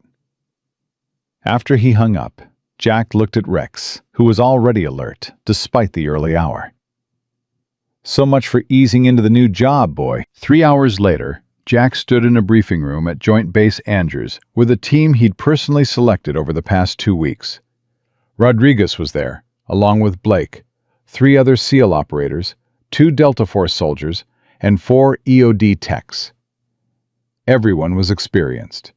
Everyone had worked high-risk operations, and everyone understood that Jack's leadership style meant trusting operator judgment over rigid protocol. Intel update, Jack began, pulling up satellite imagery on the screen. The compound is in a rural area, 40 kilometers outside Mogadishu. Preliminary count shows 15 to 20 Al-Shabaab fighters. The hostages are being held in the main building. We've identified possible explosive device placement on the perimeter, but we have to assume there are devices inside as well. Blake studied the imagery. Access routes? Limited. Single road in, which will be monitored. We're going to halo insert 5 clicks out. Approach on foot under cover of darkness. Rules of engagement? Rodriguez asked. Same as the school bus rescue. We cannot engage until all explosives are neutralized. Rex clears the building. EOD disarms what he finds. Then we breach and extract the hostages. One of the younger SEALs, a kid named Patterson, spoke up. Chief, what if they start executing hostages before we're ready to breach? Jack had been dreading that question. Then we adapt. We move up the timeline. We take more risks. But we do not leave people to die because our plan wasn't perfect. The flight to Somalia took 14 hours. Jack spent most of it reviewing intelligence reports and mentally rehearsing scenarios. Halfway through the flight, Chen video called from the Pentagon. Jack, we have a complication. One of the hostages is Senator Carver's daughter. She was volunteering at the missionary compound when it was overrun. Jack felt his stomach drop. A senator's daughter? So this just became a political operation? This was always political. But now it's also personal for someone with oversight authority over special operations funding. The pressure to succeed just increased exponentially. Pressure doesn't change the mission, Chen. We extract all hostages or we extract none. I'm not prioritizing one life over another. I know, but I need you to understand. If something goes wrong, if the senator's daughter is harmed, there will be consequences beyond the normal after-action review. There are always consequences. I've learned to live with that. After Chen disconnected, Rodriguez sat down next to Jack. Senator's daughter. That's going to make this complicated. Everything's complicated. We just do the work anyway. They landed at a forward operating base in Kenya at 2200 hours local time. Final mission briefing at 2300. Wheels up for Somalia at 100. Execute at 400. 2 hours before dawn. During final equipment check, Blake pulled Jack aside. I need to know you're solid for this. 2 senator's daughter hostages in 3 weeks. The political pressure. I don't care about political pressure. I care about 17 people who are going to die if we don't get them out. But if something goes wrong, then something goes wrong and we deal with it. Blake, I appreciate the concern, but I've been doing this long enough to know that worrying about consequences before the mission just distracts from executing the mission. Fair enough. But Jack, the senator's daughter is 19. Just finished her freshman year of college. Volunteered at this compound because she wanted to help people. If she dies because we make a mistake... I know. I've read her file. Emily Carver. Dean's List. Pre-med. Wants to be a doctor in underserved communities. I know who she is. I know who all 17 of them are. That's why we're going to bring all 17 of them home. The halo insertion went smoothly. The team landed in scrub brush 5 kilometers from the compound and immediately formed up for movement. They covered the distance in 90 minutes, moving quietly through darkness, avoiding the few scattered settlements in the area. At 03:45 hours, they reached an observation point overlooking the compound. Through night vision and thermal imaging, Jack could see the layout clearly. A main building where the hostages were held. Several outbuildings. Armed guards patrolling the perimeter. "Count," Blake whispered. "I've got 12 visible hostiles," one of the spotters reported. "Thermal shows another 6 to 8 inside the main building." "Explosive devices?" "Possible placement on the main building's entrance. I'm seeing wires and what might be pressure plates." Jack felt his pulse quicken. Pressure plates meant that anyone trying to enter through the main door would trigger detonation. They'd have to find another way in. "Alternative entry points?" he asked.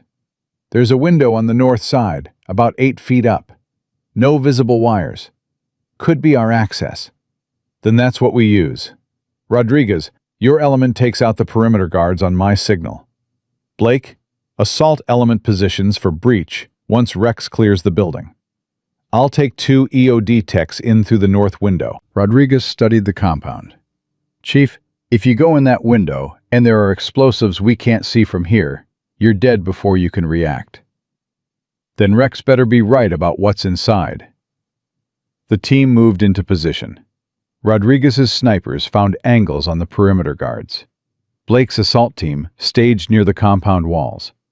Jack, Rex, and 2 EOD techs approached the north side of the main building. At 0410 hours, Jack gave the signal. Rodriguez's element opened fire. 12 perimeter guards dropped in 3 seconds. Suppressed weapons made barely any sound, but the effect was devastating. "Perimeter secure," Rodriguez called. "Moving to secondary positions." Jack reached the north window. It was higher than he'd expected. 10 feet up, not 8. He'd need a boost. "Patterson, give me a lift." The young SEAL braced himself against the wall. Jack stepped on his shoulders and pulled himself up to the window. Through the glass, he could see the interior. A large room. Hostages huddled in one corner, 3 guards watching them with weapons ready. The glass was barred, but not locked. Jack carefully tested the frame. It slid open, silently. He dropped into the room as quietly as possible, followed by Rex. The EOD techs came next, moving with practiced stealth. One of the guards turned, saw Jack, and started to raise his weapon. Jack was faster. 2 shots. The guard dropped. The other 2 guards spun around, but by then Blake's element was breaching through a side door. The room erupted in controlled chaos. Suppressed gunfire, shouted commands, hostages screaming. Within 30 seconds, all 3 guards were down. Within 60 seconds, Blake's team had secured the room. "All hostages accounted for," Blake reported. 17 present, multiple injuries, but all alive. Jack gave Rex the search command. The dog went to work immediately, checking every surface, every corner, every potential hiding spot for explosives. First alert, under the main door, a pressure plate bomb, exactly where the imagery had suggested.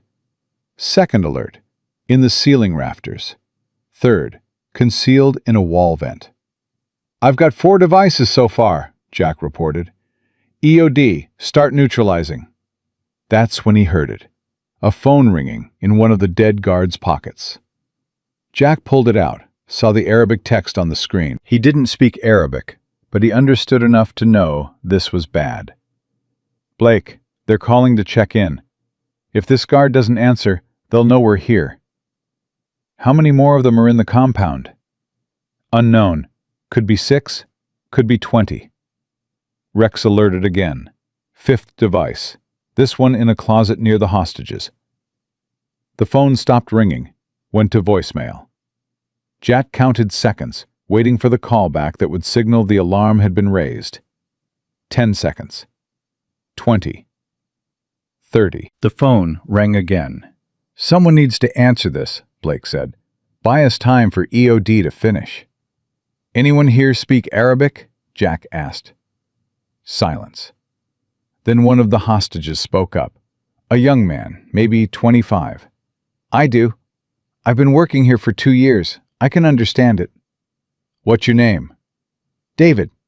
David Chen. I'm one of the missionaries." Jack handed him the phone. "Answer it. Tell them everything is fine. Normal check-in. Don't let them know we're here." David's hands were shaking as he answered. He spoke in halting Arabic, his voice trembling. The conversation lasted maybe 20 seconds. Then he hung up. They wanted to know if the hostages were secure. I told them yes, everything is quiet. I think they believed me. "Good work." Jack turned to the EOD techs. "How much longer?"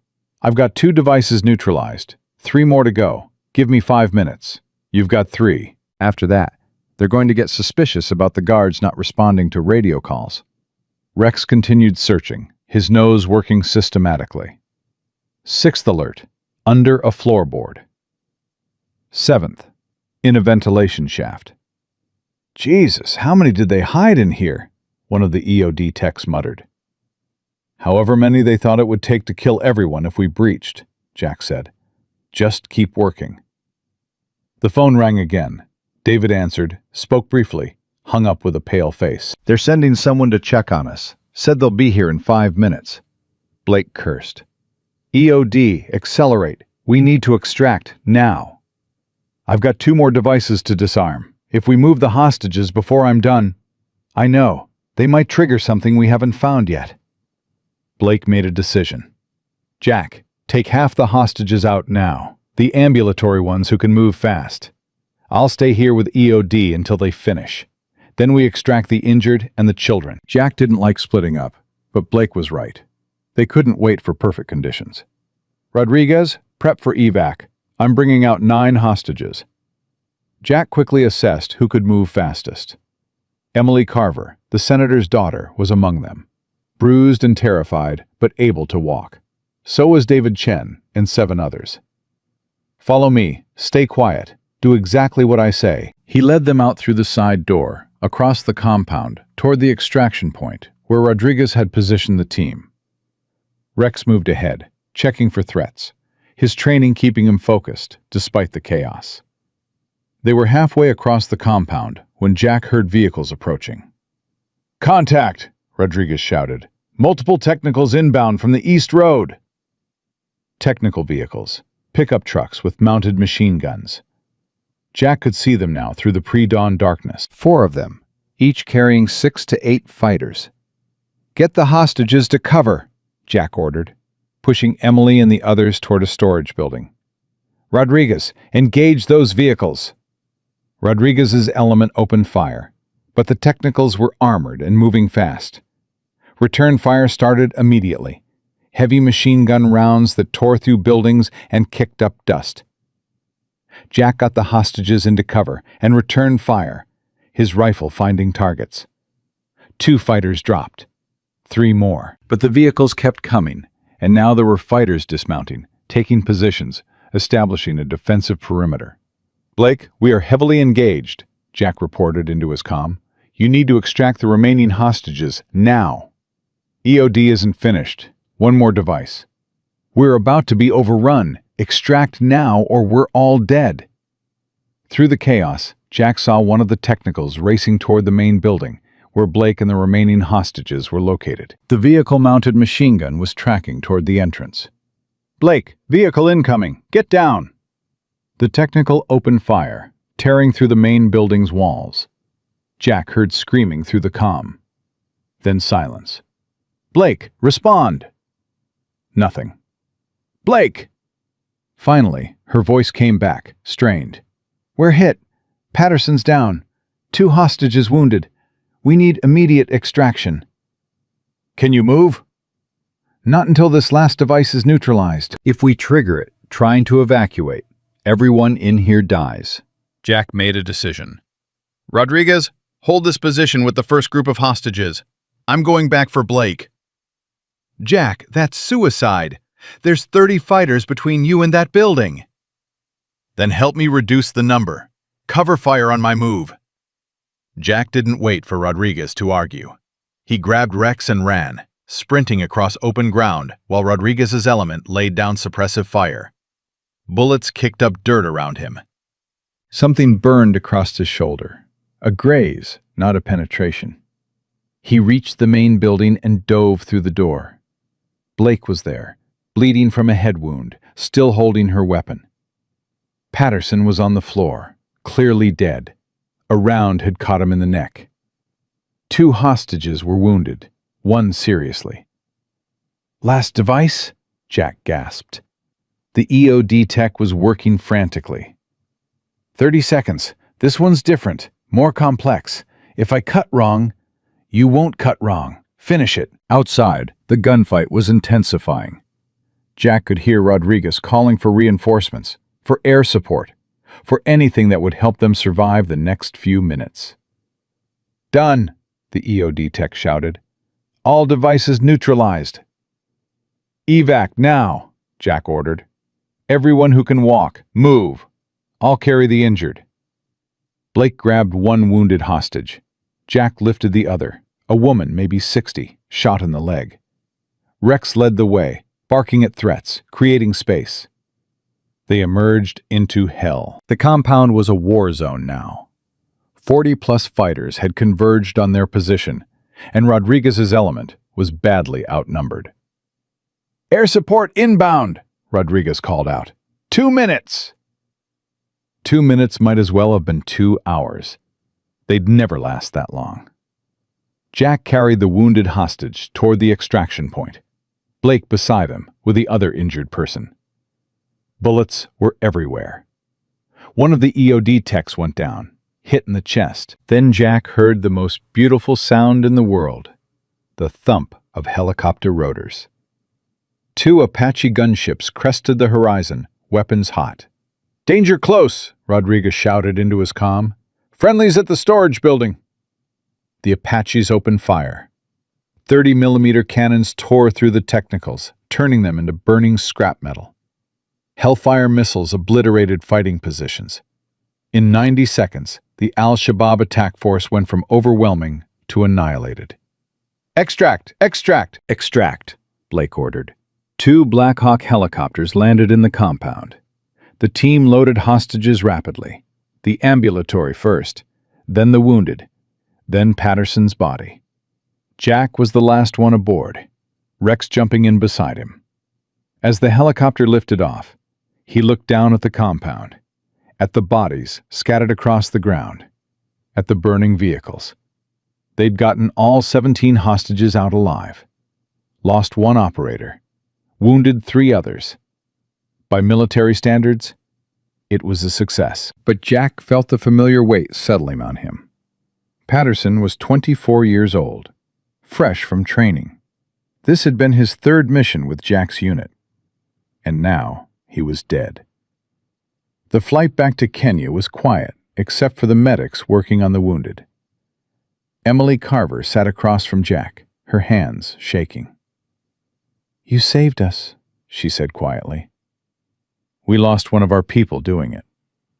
"But you saved us. All of us. We should all be dead right now."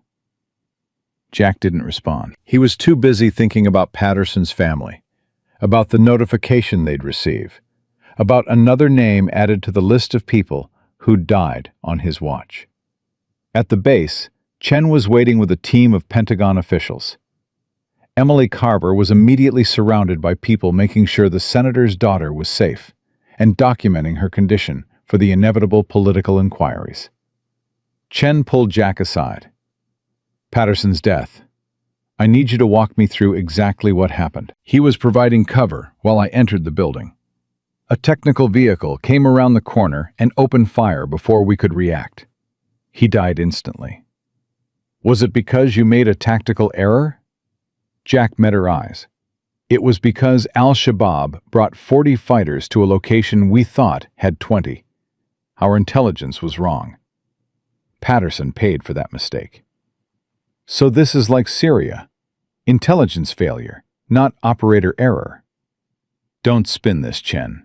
A kid died on my watch. That's on me, regardless of whose intelligence was wrong." Chen softened slightly.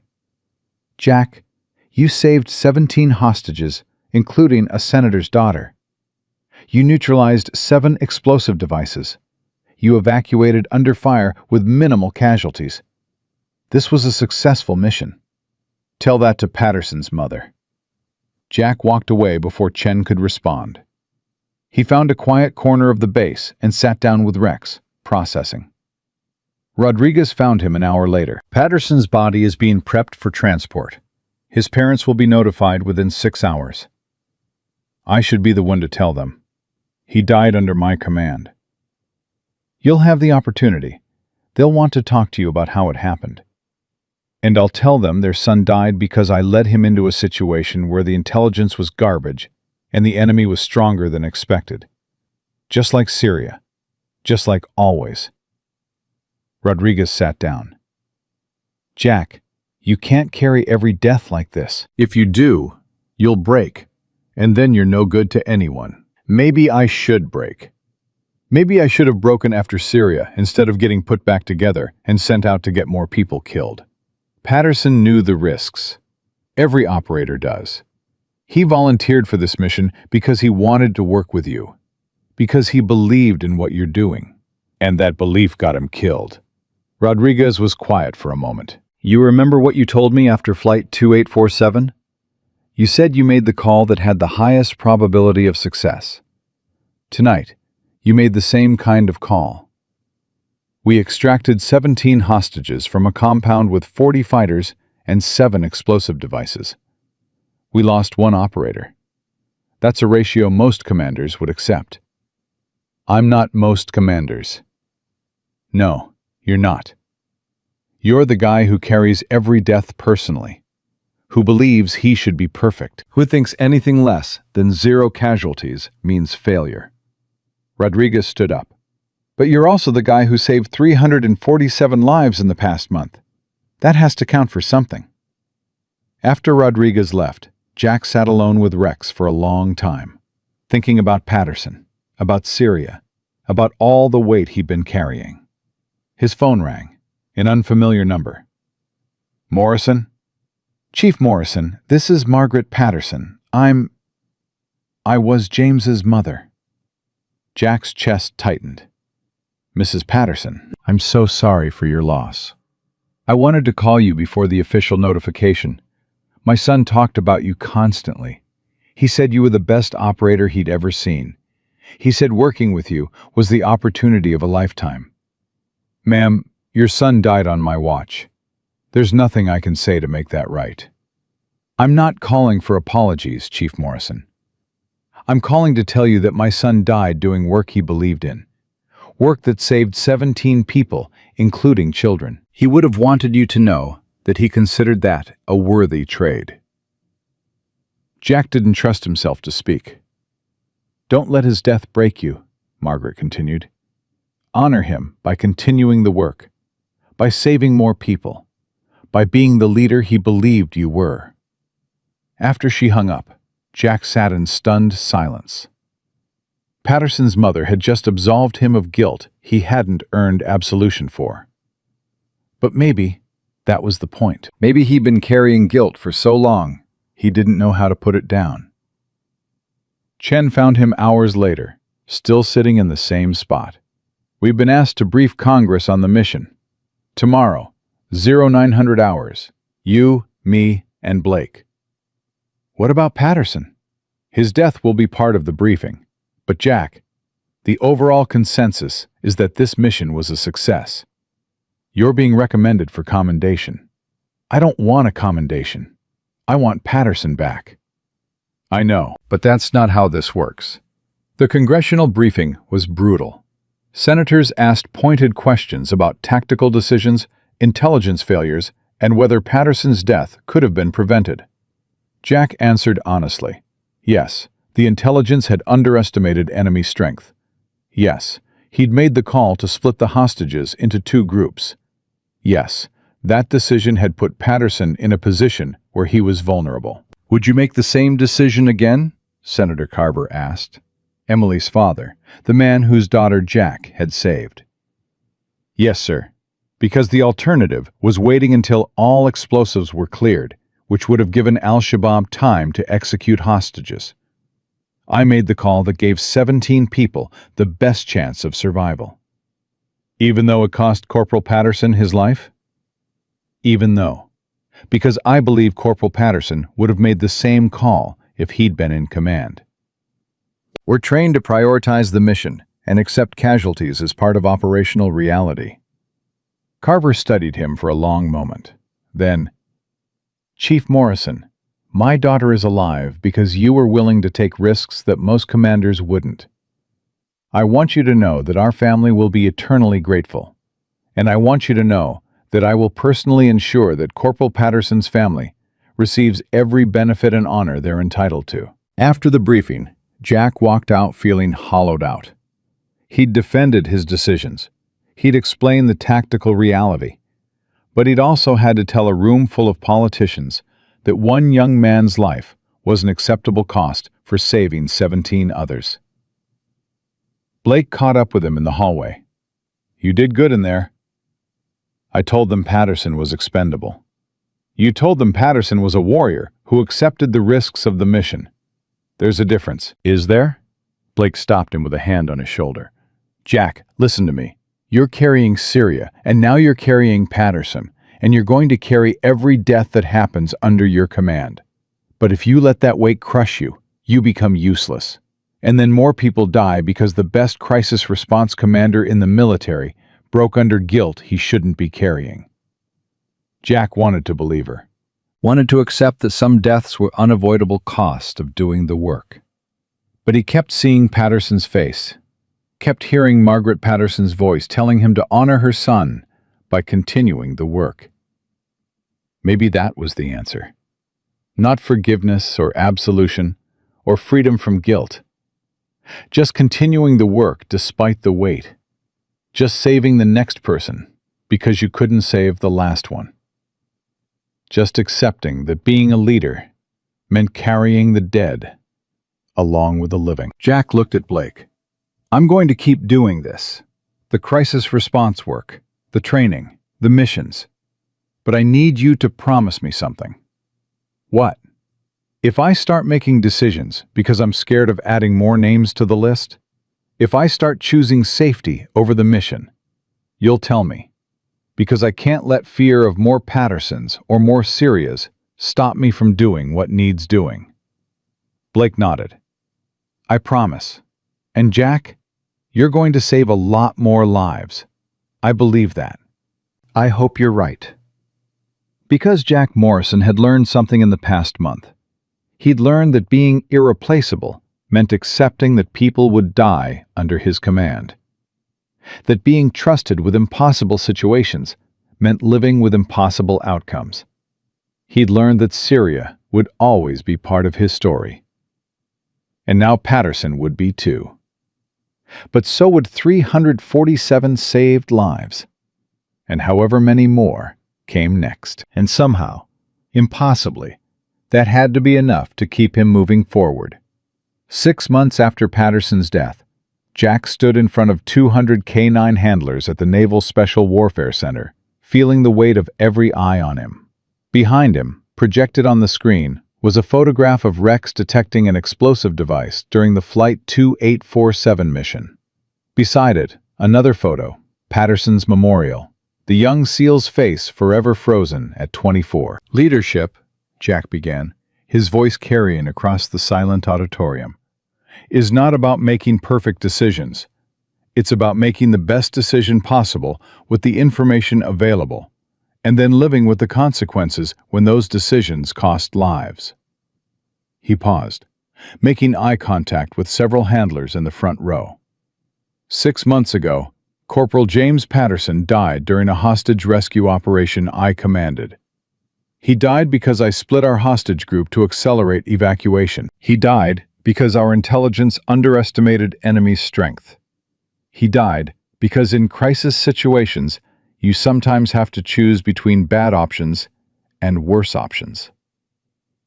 The room remained absolutely silent. For weeks after that mission, I questioned whether I'd made the right call, whether I should have waited for better intelligence, whether saving 17 hostages was worth the life of one exceptional operator. Jack's voice thickened slightly. Patterson's mother called me the day he died. She told me her son died doing work he believed in, that he would have wanted me to honor him by continuing to do that work, not by breaking under the guilt of his death. He gestured to the screen behind him. What I need you to understand is this.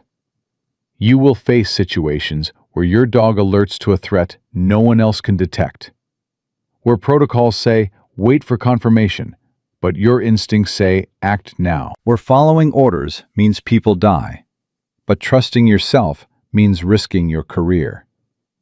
In those moments, you have to choose. A hand went up. A young handler, maybe 23. Sir, how do you know when to trust your instincts over orders? You don't know. Not with certainty. But you trust your training. You trust your canine partner, and you accept that if you're wrong, you'll carry that weight for the rest of your life. Jack looked at Rex, who was lying calmly at the front of the room. Rex has been right 214 times. 0 false alerts. 0 missed devices. When he tells me there's a bomb, I trust him over satellites, over intelligence reports, over commanding officers telling me to abort. Another handler. What if you're wrong? What if trusting your dog gets people killed?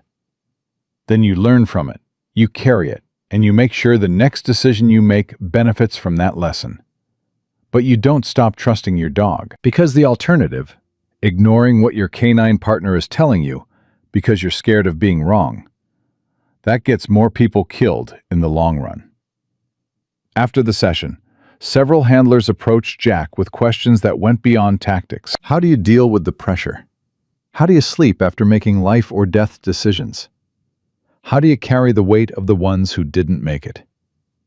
Jack answered each question honestly, sharing the lessons he'd learned through Syria, through Patterson, through every mission where the outcome hadn't been perfect.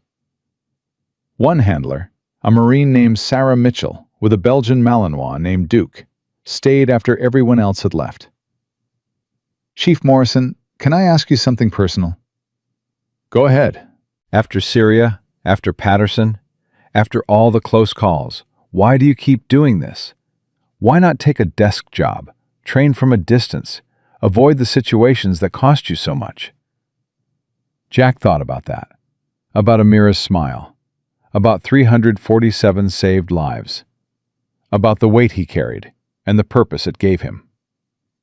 Because if I stop, if I let fear of making another mistake keep me from doing the work, then Patterson died for nothing. Then Syria was just a tragedy instead of a lesson. I keep doing this because there are people out there who need someone willing to run toward danger when everyone else runs away. And I'm one of the few people trained and trusted to do exactly that. Sarah nodded slowly. I hope I have that kind of courage if I ever face what you've faced. You will. Because when the moment comes, you won't be thinking about courage. You'll just be thinking about the person who needs saving and the dog beside you who's never let you down. That evening, Jack returned to his office to find Chen waiting with an expression that immediately put him on alert. We have a situation. And before you ask, yes, we need you. Jack sat down. Talk to me. 72 hours ago, a cruise ship was hijacked in the Mediterranean. The Ocean Star. 1,400 passengers and crew. The hijackers are part of a new organization we've been tracking. Highly sophisticated, well-funded, and they've made it clear they're willing to kill everyone on board if demands aren't met.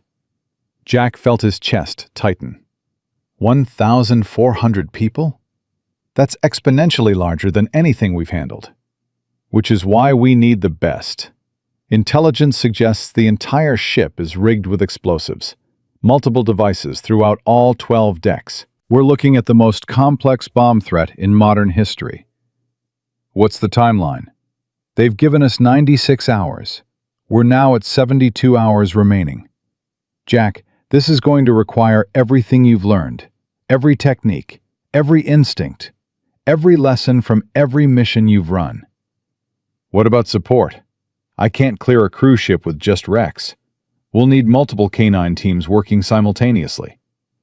Already arranged. We're assembling 10 canine teams, the best handlers from every branch, trained by you over the past 6 months. You'll command the entire operation.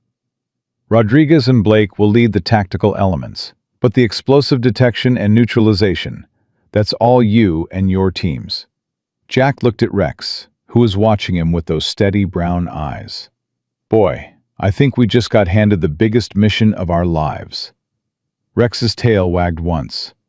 Yeah, I thought you'd say that. The mission planning took 36 hours.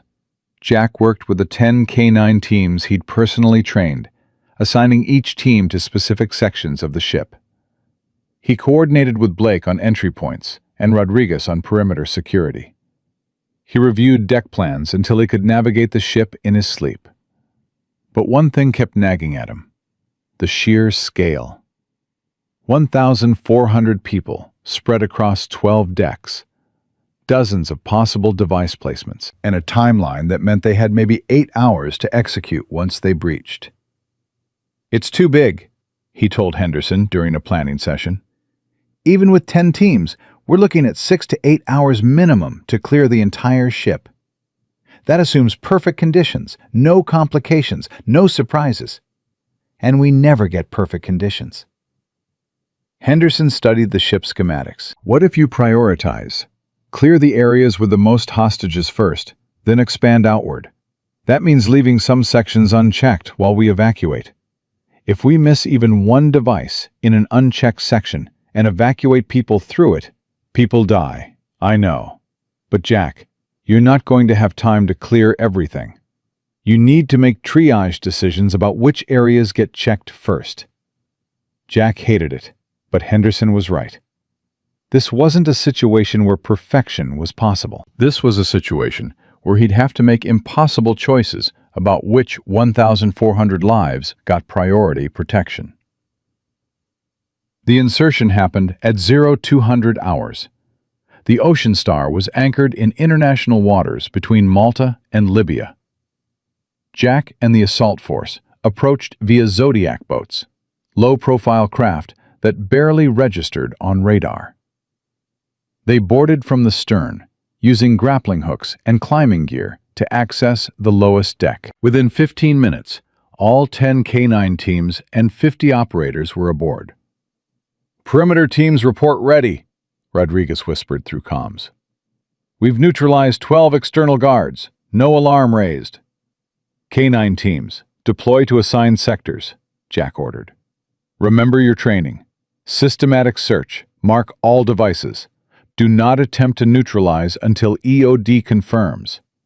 We've got 8 hours until sunrise, and I want every passenger off this ship before the hijackers realize we're here. The teams dispersed. Jack and Rex headed for the main dining hall on Deck 5, where intelligence suggested the largest concentration of hostages was being held. They moved through corridors designed for luxury, now eerily silent and dark. Jack could hear voices ahead, the hijackers, speaking in a language he didn't recognize. He signaled Rex to search. The dog went to work immediately, nose to the carpet, checking every surface. Within 90 seconds, Rex alerted. Device under a decorative planter. Jack marked it and moved on. Second alert, in the ceiling vent. Third, behind a wall panel. Fourth, under the carpet in a high-traffic area. Finding multiple devices in my sector, Jack reported. They really did rig the whole ship. Other teams reported similar findings. Within the first hour, they'd located 47 explosive devices across 6 decks. At this rate, we're looking at over 100 devices total, Blake said through comms. Jack, we don't have time to neutralize that many before sunrise. Then we adapt. Teams 1 through 5, focus on passenger areas. Teams 6 through 10, focus on critical ship systems, engine room, bridge, fuel tanks. If we can't clear everything, we at least make sure the ship doesn't become a giant bomb when we evacuate. Jack reached the dining hall. Through the doors, he could see the hostages, hundreds of them, sitting on the floor, guarded by 6 armed men. He needed to get inside to search for devices, but he couldn't do it without alerting the guards. Blake, I need a distraction at the dining hall. Something that pulls the guards away from the doors. Working on it. Stand by. 30 seconds later, an alarm started blaring from somewhere on the upper decks. The guards looked at each other, argued briefly, then 4 of them left to investigate. 2 remained. Not good enough, Jack muttered. I need them all gone. Rodriguez's voice came through comms. I've got angles on both remaining guards through the dining hall windows. Say when. When? 2 suppressed shots. Both guards dropped. Jack breached immediately, entering the dining hall with Rex and 2 EOD techs. The hostages started screaming until he raised his hands. U.S. military, we're here to rescue you. Stay quiet and stay down. He gave Rex the search command. The dog moved through the crowd, checking systematically. Alert. Another alert. Another. I've got 9 devices in here, Jack reported, all concentrated around the perimeter. Anyone who tried to leave through the doors would have triggered them. The EOD techs went to work. Jack moved among the hostages, checking for injuries, offering reassurance. A woman, maybe 60, grabbed his arm. Thank God you're here. They said they'd kill us all if anyone tried to escape. How many hijackers total? I've seen maybe 30, but they've been talking about more arriving. I think they're planning something bigger than just ransom. Jack felt cold dread. What kind of something bigger? I don't know, but I heard them mention a city and a deadline at sunrise. Jack immediately switched to command frequency. Chen, we may have a bigger problem. Hostages report the hijackers are planning something at sunrise. Any intel on what that might be? Chen's response came after a tense pause. We've been picking up chatter about the ship being used as a delivery vehicle. Jack, we think they're planning to sail it into a populated harbor and detonate all the explosives simultaneously. The blast would be catastrophic, equivalent to a small nuclear device in terms of damage radius. Which harbor? We don't know, but there are 3 major cities within sailing distance. We're talking potential casualties in the tens of thousands. Jack's mind raced. This wasn't just a hostage rescue anymore. This was preventing a mass casualty attack on a scale that would make 9/11 look small. All teams, updated mission parameters, he said into comms. This ship is being turned into a weapon. We need to neutralize all explosives and evacuate all hostages before sunrise. That gives us 5 hours. Accelerate your searches. EOD, prioritize devices near fuel tanks and engine room. Those are the ones that could cause chain reactions. The next 4 hours were the most intense of Jack's life. The K9 teams worked faster than they'd ever worked, finding device after device. EOD techs were neutralizing explosives as fast as humanly possible, and Blake's assault element was quietly evacuating hostages to the stern deck, where Zodiac boats were ferrying them to waiting ships. But the numbers were overwhelming. By 0600 hours, 1 hour before sunrise, they'd located 127 explosive devices, neutralized 89, and still had 38 active devices scattered across the ship. "Jack, we're out of time," Chen said through comms. "Satellite shows the ship's engines are warming up. They're preparing to move toward a harbor. You need to evacuate now." "We've still got 38 live devices. If we leave them active and the hijackers move this ship toward a city, we'll sink the ship with naval artillery before it reaches populated areas. But we can't do that with you and your team still aboard. Evacuate now." Jack looked around the corridor where he stood. Rex had just alerted to another device, the 128th. If they left now, if they abandoned the search incomplete, that device and 37 others would still be active. "Negative. We finished the job." "Jack, that's a direct order from Theater Command. Evacuate immediately." "I'm removing my comm." Jack pulled out his earpiece. "Teams, this is Morrison. We've been ordered to evacuate. Anyone who wants to leave has my blessing. But Rex and I are staying until this ship is clear. Who's with me?" Silence on the comms. Then, one by one, voices responded.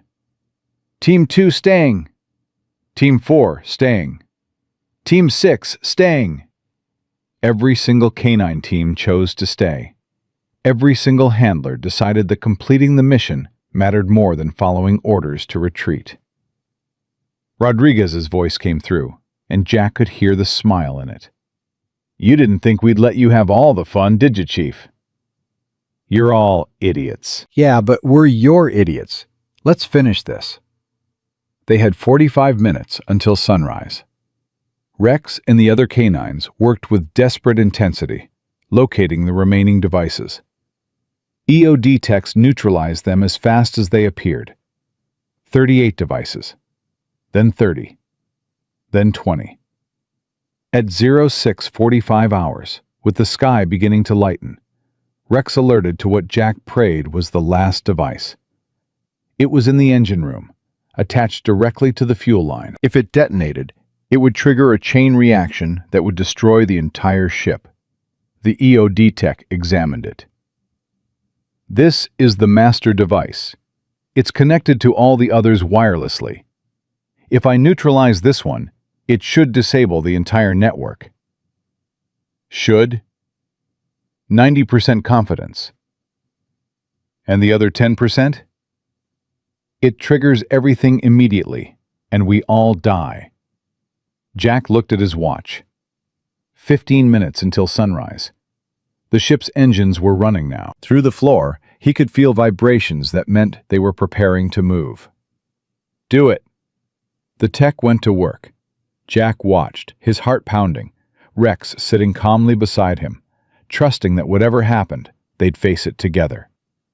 Cutting the primary wire in 3, 2, 1. The tech made the cut. Nothing happened. Secondary wire in 3, 2, 1. Another cut. Still nothing. Final wire. This is it. Jack held his breath. The tech cut the wire. For 3 seconds, nothing happened. Then the device's LED display went dark. "It's dead," the tech said, his voice shaking. "All devices on the network should be deactivated."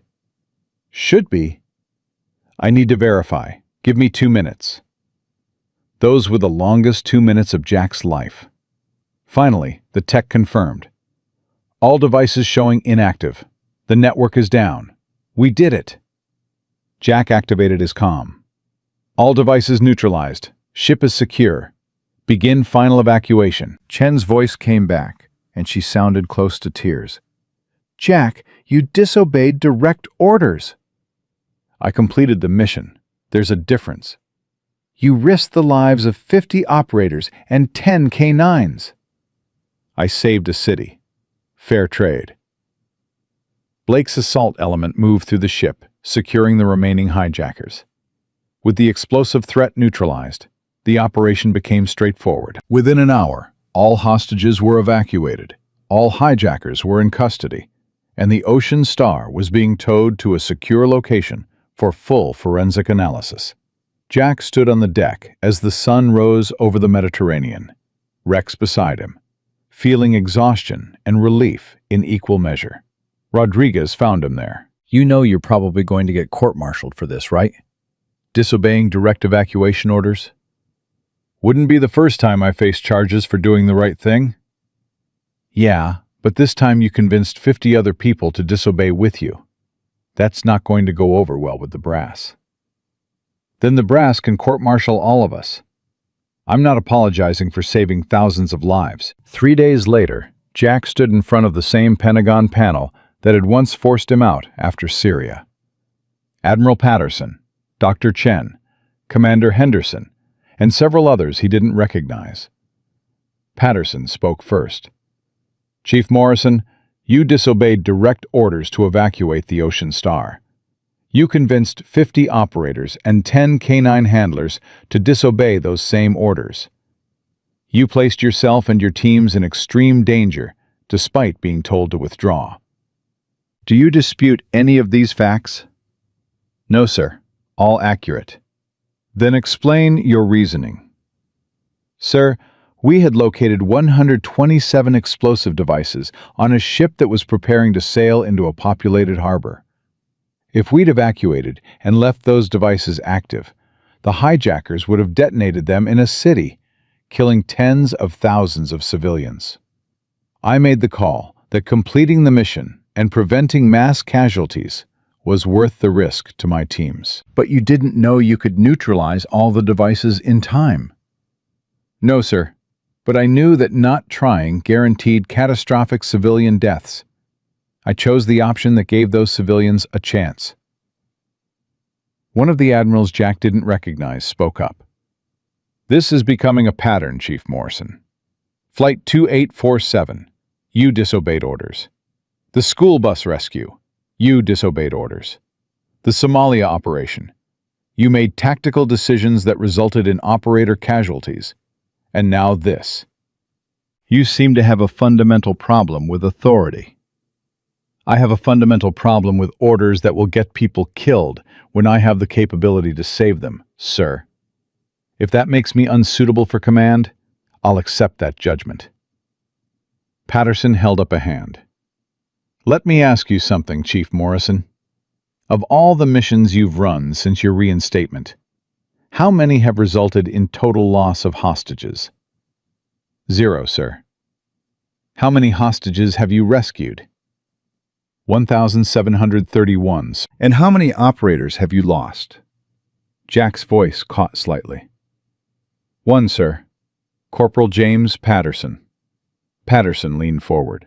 1,731 lives saved. 1 operator killed in combat. Those are numbers that most commanders would be proud of. So why do you seem to carry it like a failure? Because, sir, Corporal Patterson was 24 years old. He had his whole life ahead of him. And he died because I led him into a situation where the intelligence was wrong, and I didn't adapt fast enough. Or, Patterson said quietly, he died because he volunteered to be part of a team that does the most dangerous work in the military, and he knew the risks and accepted them. The room went quiet. Patterson continued. Chief Morrison, this panel has reviewed your actions on the Ocean Star operation. While you violated direct orders, your decision to remain aboard and complete device neutralization prevented an attack that analysis suggests would have killed between 15 and 30,000 civilians. The value of those lives outweighs the procedural violations. Jack waited for the other shoe to drop. Therefore, we are taking the following actions. First, no disciplinary measures will be taken against you or any member of your team. Second, you are being promoted to commander, effective immediately. Third, the Special Operations Crisis Response Division is being expanded under your leadership. You will have authority to recruit, train, and deploy teams as you see fit. Jack blinked. Sir, you're promoting me after I disobeyed orders. We're promoting you because you've proven that sometimes the most important thing a commander can do is trust their judgment over flawed intelligence and rigid protocols. You've saved over 1,700 lives in 6 months. That's not a record we want to interrupt with pointless disciplinary actions. After the panel dismissed, Jack walked out in a daze. Henderson caught up with him. Congratulations, Commander Morrison. I don't understand. After Syria, they forced me out for making one hard call. Now they're promoting me for making a dozen hard calls? After Syria, they needed a scapegoat. Now, they need a leader who can handle impossible situations. You've proven you're that leader. The question is, are you ready to accept it? Jack thought about that. About Syria and Patterson and 1,731 saved lives. About the weight he carried and the purpose it gave him. Yeah, he said finally. Yeah, I think I am. 6 months later, Commander Jack Morrison stood in a brand new facility, the Crisis Response Training Center he designed and built. It housed kennels for 50 canine teams, training facilities that replicated every type of crisis scenario, and a command center that coordinated responses to emergencies worldwide. On the wall of his office hung 3 photographs. Amira, smiling with her stuffed rabbit. The 1,731 hostages from the Ocean Star rescue, standing together on the deck of their rescue ship. And Corporal James Patterson, forever 24, forever remembered. Chen appeared at his door. You have visitors. Jack followed her to the main training floor. There, waiting with their handlers, were 10 new canine teams, the next generation he'd be training. But there was someone else, too. A woman in her early 20s with familiar eyes. Commander Morrison? I'm Sarah Patterson, James's sister. I'm here to join your canine program. Jack felt emotion tighten his throat. You want to do the work your brother did? I want to honor him by continuing what he started, by being part of the team that saves lives. She gestured to a German shepherd beside her. This is Apollo. He's ready. I'm ready. If you'll have us. Jack looked at the dog, at Sarah, at the determination in her eyes that reminded him so much of her brother. Welcome to the team. Over the next year, Jack trained 127 canine handlers. His teams responded to 43 crisis situations across 6 continents. They saved 2,847 lives. They lost 3 operators in combat. Each death carried, each name remembered, each sacrifice honored. And Jack learned something crucial. He learned that carrying the dead didn't mean being crushed by their weight. It meant honoring them by saving the next person, by training the next handler, by making sure their sacrifice contributed to a mission that continued long after they were gone. Syria would always be part of his story. Patterson would always be part of his story. The 3 operators lost in the field would always be part of his story. But so would 4,578 saved lives, and hundreds of trained handlers carrying on the work. One evening, Jack sat in his office with Rex, now 9 years old and thinking about retirement. The dog had given 8 years of flawless service. 0 false alerts across hundreds of missions. A record that would probably never be broken. What do you think, boy? Jack said, scratching behind Rex's ears. Ready to hand this off to the next generation? Rex's tail wagged, but slower than it used to. Age was catching up with both of them. Jack's phone rang. Chen. "Commander, we have a situation. Subway system in Tokyo. Reports of explosive devices. They're requesting crisis response immediately." Jack looked at Rex. The dog was already standing, already ready, despite his age and his service and his right to finally rest. "We'll have a team wheels up in 6 hours. Jack, you don't have to go personally anymore. You have trained teams for this. I know, but there's one more mission I need to run with Rex. One more chance to work with the best partner I've ever had." 18 hours later, Jack and Rex cleared the Tokyo subway system of 14 explosive devices, saved 3,000 commuters, and proved one final time that trust between a handler and a dog could overcome impossible odds. When they returned home, Jack officially retired Rex from active service.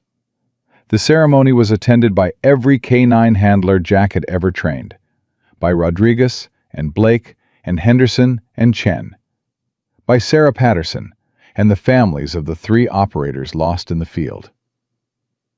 "Rex has served with distinction for 8 years, Jack said to the assembled crowd. "He's located 287 explosive devices without a single mistake. He's saved thousands of lives, and he's taught me that sometimes the most important thing you can do is trust the partner beside you, even when everyone else says you're wrong." Rex sat at attention, his German Shepherd eyes as alert as ever, his tail wagging slightly at the attention. Today, Rex retires as the most decorated K9 in military history, but more importantly, he retires as my best friend, my most trusted partner, and the reason I'm standing here today instead of buried under the weight of guilt from missions that didn't go perfectly. After the ceremony, as Jack walked Rex to his truck for the drive home to retirement, Rodriguez stopped him. "What are you going to do now? Command from a desk? Finally accept that you've earned the right to not run into burning buildings?" Jack looked at Rex, then at the training facility where the next generation of handlers were already at work. "I'm going to train more teams. I'm going to make sure that when the next impossible situation happens, there's someone ready to run toward it instead of away from it. And I'm going to make sure Patterson's name and the names of every operator we've lost stay attached to the mission they died serving." "So you're not done?" "I'm never done. The work doesn't stop just because I'm tired or scarred or carrying weight that most people would collapse under. It stops when there's no one left who needs saving. And that's never going to happen." Rodriguez smiled. "Rodriguez would be proud of you." "I hope so. I really hope so." 5 years after being fired from a security job, 3 years after being recalled from disgrace, Commander Jack Morrison had built the most effective crisis response division in military history. His teams had saved over 8,000 lives across 127 missions. They'd set the standard for K9 operations worldwide, and Jack had learned the most important lesson of all: that being irreplaceable didn't mean being perfect. It meant being willing to make impossible choices, carry impossible weight, and keep moving forward even when everything in you wanted to stop. Syria would always be with him. Patterson would always be with him. The dead would always outnumber the saved in his nightmares. But every morning he woke up and chose to do the work anyway. Because somewhere out there, someone needed a person willing to trust their instincts over protocols, their canine partner over intelligence reports, their judgment over orders from people who'd never faced the decisions he faced daily. Jack Morrison had been fired for saving one life. Now he commanded teams that saved thousands. He'd been erased for trusting his instincts in Syria. Now he was decorated for trusting those same instincts in 127 crisis situations. He'd lost everything for making hard calls. Now he was trusted with the hardest calls the military faced. And sitting beside him through all of it, in training, in combat, in retirement, was a German shepherd named Rex, who'd never doubted him once. That was worth every firing, every discharge, every moment of doubt. That was worth everything. Because Jack Morrison wasn't defined by the mistakes he'd made or the people he'd lost. He was defined by the 8,000 people who were alive. Because when 2 helicopters landed and someone shouted, "We need you and K9 immediately," he'd said yes, every single time, without hesitation, without counting the cost. Just yes. And that made all the difference.